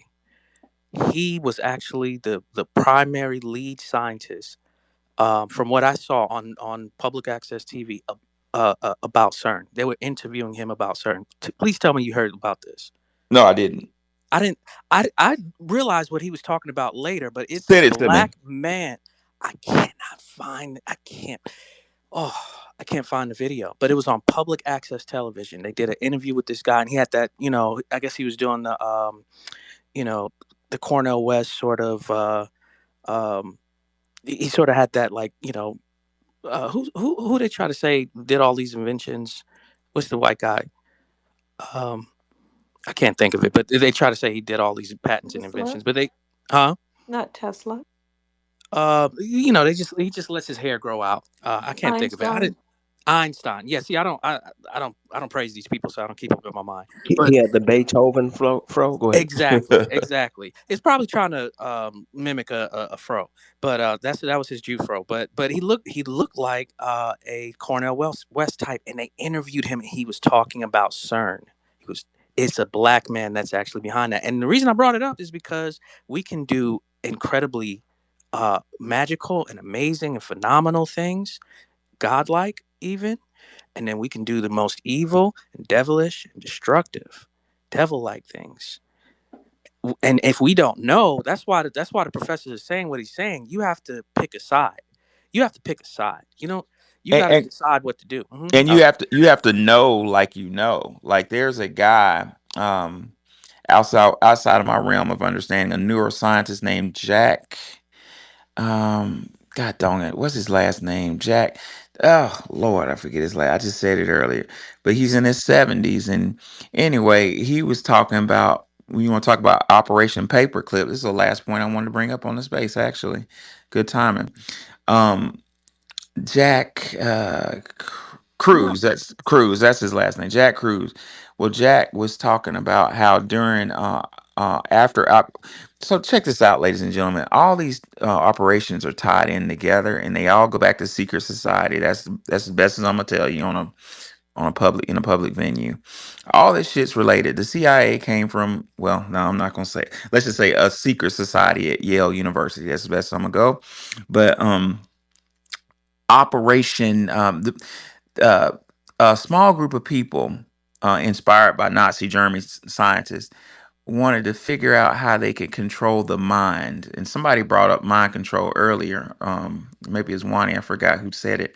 But they wanted to control the mind, and they had a well-known program called Operation. Oh Lord, Marshmallow experiment. not that, the main one. Oh, MK Ultra. MK Ultra. There we go. MK Ultra, to use drugs. I mean, they were flying over fucking neighborhoods, spraying it with mescaline and LSD to try to figure out if they could use them, because the German scientists had some success in controlling people's minds with LSD, but it wasn't good enough for our agencies. So they figured out something real, and this shit I'm about to tell y'all is diabolical as fuck. What they figured out is neural pathways in your brain are affected by light. We're designed as human beings to be in the sun. The sun feeds you like a goddamn plant. It sure does. And they figured that out. They figured out the human design was to be in the sun, getting fed by the morning sun. The Egyptians called the morning sun Khepera. I like saying Khepera. Um, well, and the evening sun. We're supposed to be walking around in that shit. And well, it's not shit. It's beautiful in that glory. Let's put it Vitamin that way. D. Yeah. And well, check this out. Let me tell you how evil this system is. They immediately figured out that certain spectrums of light turn on our neural receptors that activate our glands to make us healthy. One spectrum of light that they say is very healthy for us is infrared. We've been taught, I'm not infrared, ultraviolet. We've been told forever that ultraviolet is dangerous and causes cancer. That's not necessarily true, especially for black people. We need ultraviolet light, and we need infra. Infra means below in Latin. Infrared, deep reds. So with that knowledge, the agencies wanted to see what would happen to your dopamine. Y'all know what dopamine is, right? It makes you, you can think. It's a neurotransmitter that makes you think. You can think, you feel good. Dopamine like makes you feel good. It's almost like a drug. But it has to deal with you comprehending stuff. Comprehension is tied directly to dopamine. When I was in law school, my dopamine levels went down, and I just didn't understand anything. I was like reading, like, what the fuck does it mean? I was depressed, and my dopamine was low. I couldn't comprehend. Now I want y'all to listen to this shit real well. These agencies figured out that infra, below red, deep red light from the sun, from morning sun. You know how the sun is red in the morning, and then that turns on neural receptors and reprograms your brain to do what it's supposed to do. Like, Circadian rhythm. there you go. Circadian rhythms, it programs your circadian rhythm. Well, he's exactly right with that. So listen at this. So the system said, we need to keep, somebody turn their mic off 'cause I got a feedback. It might be Khalid. Turn your um they need to um keep people out the sun, because if y'all think about it, I'm a 80s baby. We used to walk around in the sun. My 70s cousin said they used to walk around in the sun even more, and my auntie and them from the 60s said, oh, they used to go to class outside. So the system said we need to keep people out the sun, we need to keep them inside, and we need to keep them away from infrared and violet light, which turns on their receptors, and hit them with blue light. Because blue light turns off your receptors. Just think of the moon. The moon emits almost a blue light. It turns off your receptors and it makes it really hard for you to comprehend.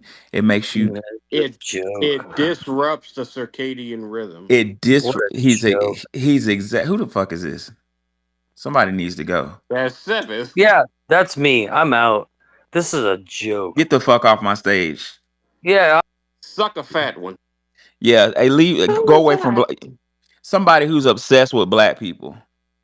He can't leave us alone. Some white boy up here. It's a joke. Go away. Go away. Don't ever come back. Matter of fact, let me block his goddamn ass. What was his name? No, bring him back, cause I want to clown that motherfucker. Now I'm not in the mood for that today. Shannon is on one. But check this out. But what I do want to point out to the family is we talking some deep shit y'all ain't never heard before. Dr. Jack Cruz blew my mind, and I got a master's degree in psychology. I never heard of this before, but it makes sense. And Seven is backing me up with the science, circadian rhythms. But you see how when we talking business, and I'm about to crescendo to a point that's gonna fuck y'all up. You saw how that dude came over here. It's a joke. He was really snitching on himself. He was really saying, "Please don't tell him. Don't tell him." What I was gonna tell y'all was the blue lights in our cell phones and our TV is turning off our brain, and we're not getting the red lights to turn those receptors on because we're kept in the fucking house with the job at school. They keep you inside away from the sun. This has been a tactic, according to Dr. Jack Cruz, by agencies to control our mind. And I'd be damned if that shit ain't working. Amen. Tell me it ain't working. And y'all want to hear something super duper deep? Dr. Cruz said he connected some fucking dots like a motherfucker. He said that like Wani said, there was an operation called Operation Marshmallow. And y'all can look that shit up at Stanford. Now I know as a professor of education, Leland Stanford goddamn university's evil shit. They Stanford control is a psychology university in California, Stanford, and they control testing, psychometry, and testing. That's how I know about them. I had to do a dissertation through one of their programs to get to finish my one of my advanced degrees, but and Stanford don't have allegedly does not have any love for black people allegedly. Well, The anyway, Stanford Binet IQ test was invented there to promote the eugenics movement. there you go. You hear it? You see what I'm saying? Thank you, Seven. Well, my point of bringing it up, bro, is that Operation Project Marshmallow was a project in the 60s and 70s, probably 80s, probably now, to select future leaders because the system figured out it was going to use tech to destroy us, right? Like I just told you with blue light, Project Marshmallow would get children and start classically conditioning them and brainwashing them. It was related to MK Ultra. It was making these children obedient to the system. Now these children had been pre-selected to be obedient to the system, and check this shit out. These children were then offered admission to the world's top universities to become medical doctors, to become professors, to become attorneys, become computer programmers, and to become business people graduating from the top schools of business, where they would be installed, according to Dr. Jack Cruz, as CEOs over the tech community. So, according to Dr. Jack Cruz, the majority of your CEOs who control tech companies, I'm not gonna name them because I don't want to disappear, but y'all can use your imagination. Are Google pro- was founded at Stanford. Google wasn't, and I love. Hold on, just remember what he just said. Remember what he just said. Don't forget that. You're right. The majority of the tech people, according to Dr. Jack Cruz, are under the influence of MK Ultra, which means they will not turn against the system. They're zombies. Now, what Seven just said is Google was not a part of this, and he's right. What I want y'all to do is look up what happened to the founder of Google last year, or one of the main co-founders. She just dropped dead, and that's my point exactly. Jack pointed out this is the bomb right here.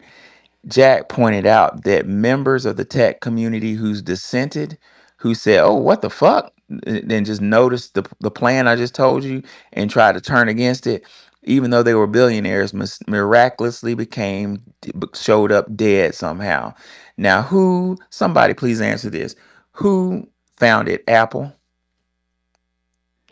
Steve Wozniak and Steve Steve Jobs. Jobs. Listen at this shit. Steve Jobs figured out what I just told you about blue light later on in the 2000s when he was creating the iPad. And Steve, But he killed himself. I, I, I don't, I Okay, don't know about that, brother, but what?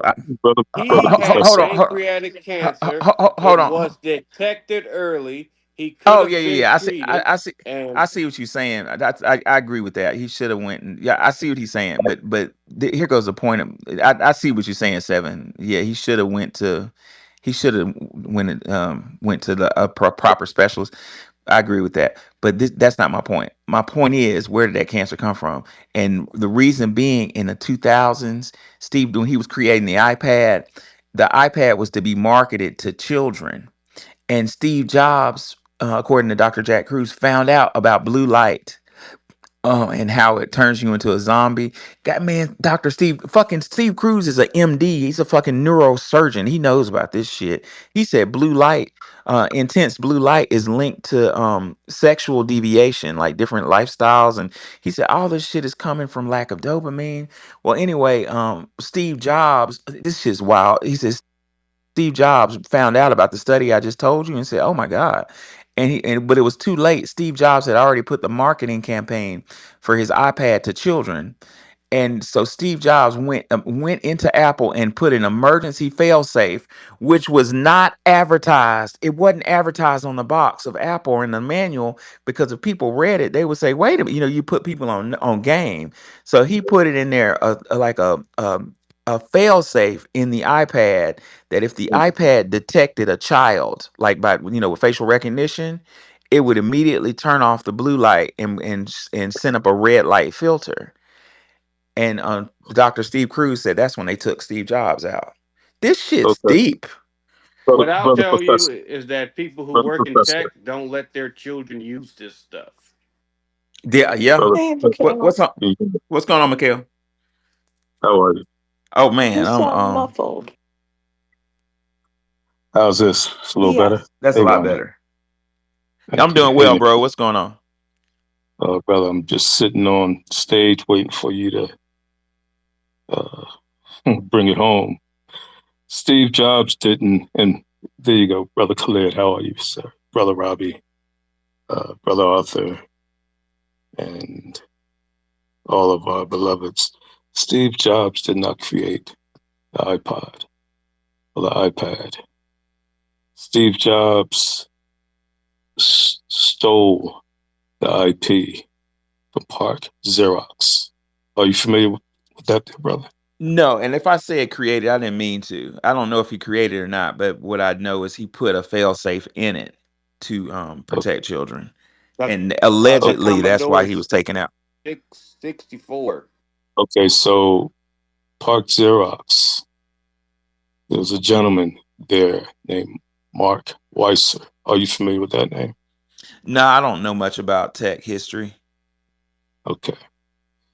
Mark Weiser was one of the top engineers, uh, uh, Park Xerox at that particular time. And most of, a lot of the innovation was coming out of Park Xerox.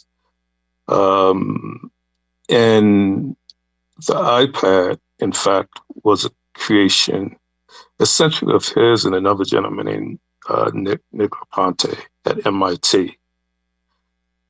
And collectively, almost simultaneously, both entities created something called ubiquitous computing. Are you familiar with ubiquitous computing? Okay. Ubiquitous computing essentially is an evolution of what we initially called the mainframe computer. Of course, you have a background in tech science, so at first there was a mainframe, large, incredibly massive computers, which transitioned primarily into what we will call the laptop or the basic computer, which transitioned into a smaller version of it that we will call the laptop. And the vision was for it to translate into a handheld uh, form of computer, which now we call the cell phone, right? But the ultimate goal was to transfer computation, not just in any device, but in any material or non-material space, and have access to it anytime, uh, for any task and for any given reason, and for it to sort of operate quietly, helping you without you knowing that you're being helped. Mark Weiser passed, and eventually this concept, I think one of the brothers mentioned, called the technological singularity, was developed as a result of the chip shrinking. And the smaller the chip gets, the more information you can actually place on it. And at one point, chip or machine intelligence will merge with us, you see. But the tech community, they're not able to get to a point of ubiquitous computing because there's things that they don't understand. Well, So well, they're using, and this is shit that maybe I shouldn't say, but I'm yeah, gonna say it. With let me fr- finish. with If you front, can't get go ahead. if you can't get to a point of ubiquitous computing, right, you can't get to a point of the singularity. The furthest they make it, I would say, might be quantum computing. They're at the AI stage. But none of these things are of their creation. And we keep giving them the honors and the accolades and the crown. These are things essentially that were produced by our continuums of the past, primarily amongst Nile Valley culture. Yeah, I'm And I'm not saying that they created it. I'm just saying I don't want them using them against my children. That's all. here's the thing, dear brother. We have to teach our children, cannot rely on other people to teach our children about the origins of technology, starting from the Stone Age. That's our responsibility. We cannot expect them to teach us that. Right? You mentioned, and I'm just waking up. Actually, I was awake and fell asleep. Um, you're mentioning the Emerald Tablets, right? And even in the Emerald Tablets, and I'll read just a little bit of it. Open thy soul, O man, to the cosmic. Just starting there, what is that telling you? Open your soul, your passions, your heart, O man, meaning the atom, to the cosmic. Let it flow in as one with your soul, right? So it's telling you right there, become passionate, own the cosmic, study the galaxies, the constellations, the 26,000 year processions. Own it, as we say, as above, so below, but also as within, so without. And then it says, light is eternal and darkness is fleeting. Well, light, but also anti-light. So it's telling you or teaching you to study the science of light. And then, of course, the science of anti-light. Seek ye ever, O man, meaning learn, study diligently, master for the light, right? We're talking atomism, light witness, quantum physics, quantum mechanics, right? Quantum, we're talking about an interdimensional type of thinking. Know you that ever as light fills your being, and it's telling you right there, light fills your being. Well, what light is that? Study the light within you, the protons, the this, the that.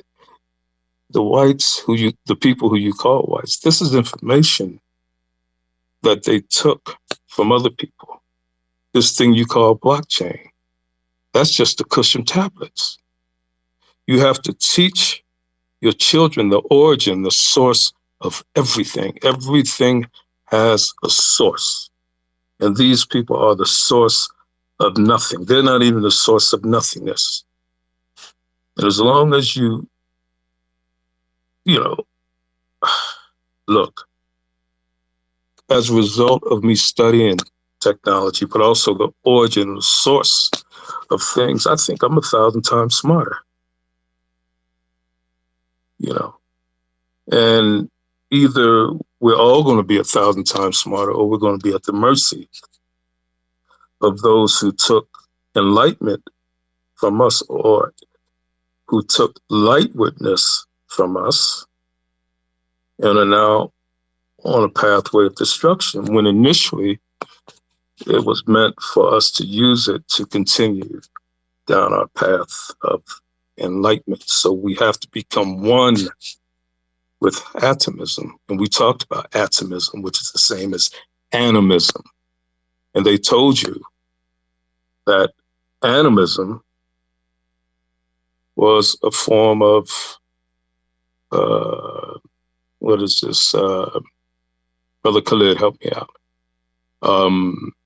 My brain is a little slow. I'm just waking up. Paganism.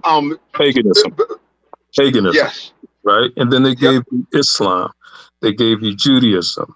When animism essentially means in everything you see and don't see, there are atoms, beingness, light within all of it. And going back to the Emerald Tablets, it says, only by gaining the light of all wisdom. That means become an Imhotep, become a master of everything. Art thou one with the infinite goal? What is the infinite goal? To become a savant, to become a master. And this is who these people are telling they are. And they're not. They can't be. It's not even in their DNA to even process it. So study it, but study source. You know, you call God, Allah, this and that. I call the source. Study the source. And then start from the deep hum to the Big Bang and this matrix that we call, Earth. It's just another dimension, and this thing we call technology or AI, it will become kidney guard to you, and you can take it and reinvent it. And that's the whole point of why I'm talking to you. Take the knowledge, but start at the source. So you're studying it, and as you're learning it, you're seeing what they're doing today. You go, okay, we know where they got that from. And then you take what they're doing, you take it, connect it back to the source, and then you go beyond to this place of ubiquitous computing where they can never go because there's no turning back at this point. But you have to lead it. This is this paradigm shift. We can't afford to be technophobic. We just can't. We have to win, and we're not going to win if we're telling our youth to run from AI, question AI. I suggest, and I said this the other day, at least 1 hour a day, debate with AI. Yeah, that's not Make that, it Mikhail. That's discussion. not what I'm saying. I'm saying that the school systems are replacing. I know how to program AI. I did that with the Total Force community for years, from the ground up, from fucking shell code. It's just algebra too. But what's happening is the school systems and the fucking college students, the higher learning, for Christ's sake, is taking away um, manual books, like physical books, and they're shifting to learning being 100% in electronic media. And students, and there's a whole new generation of students who are growing up on AI. There are middle schoolers writing papers with Chat GPT, and that shit is dangerous because the brain is like a muscle. And if you don't use your muscle, that shit will atrophy. And there goes the plan, to have them learn not thinking, just using Chat GPT to do work. And And that right, and that's why I suggested have your youth debate it. AI is just a white man who thinks he's smart or smarter than you. yeah, it's just algebra too. But what's going on is school systems are making it. It's I want to say it's a fucking. I don't know if conspiracy is a word. I'm letting y'all know that brother Tariq is on, and we're gonna shut the space down in a minute. We're gonna reconvene on Tariq. But it just in conclusion, my point. Um, they meaning school systems across the fucking country are making it illegal. Not illegal. They're making teachers have to do. They're making it to where you have no option but to just have a fully electronic um, lesson. And it's my opinion that that is to sucker kids into just knowing how to do things on electronic media, which is, according to Dr. Jack Cruz, electronic computers are not evil. I'm not saying that. I'm just saying the programs and the frequencies have been perfected to brainwash you. And this, and if y'all want some background on it, this came from the goddamn mafia. In the mafia during in the 50s, the mafia had the casinos in Las Vegas, and they stole some research, or let's just say borrowed some research from a professor that showed that light frequencies, certain blue light frequencies, lower dopamine and make it hard for you to think. Therefore, you know, uh, you stay in front of the machine because you can't think your way. You can't say, "Oh shit, I got bills to pay. I don't need to be here." You just become a zombie. And that same technology, according to Chris Hedges, is being used on our kids. Ladies and gentlemen, I enjoyed y'all. I'm gonna let 7-4 have last words, and we're gonna meet up on Tariq's stage. Professor, real quick, did you Okay. see that video I posted with that person with the eyes, the reptilian eye? Oh no, you put in a jumbotron. I don't know how to do that, but Send it to my. I'm glad you said that. Send it to my DM. Nikki, are you there?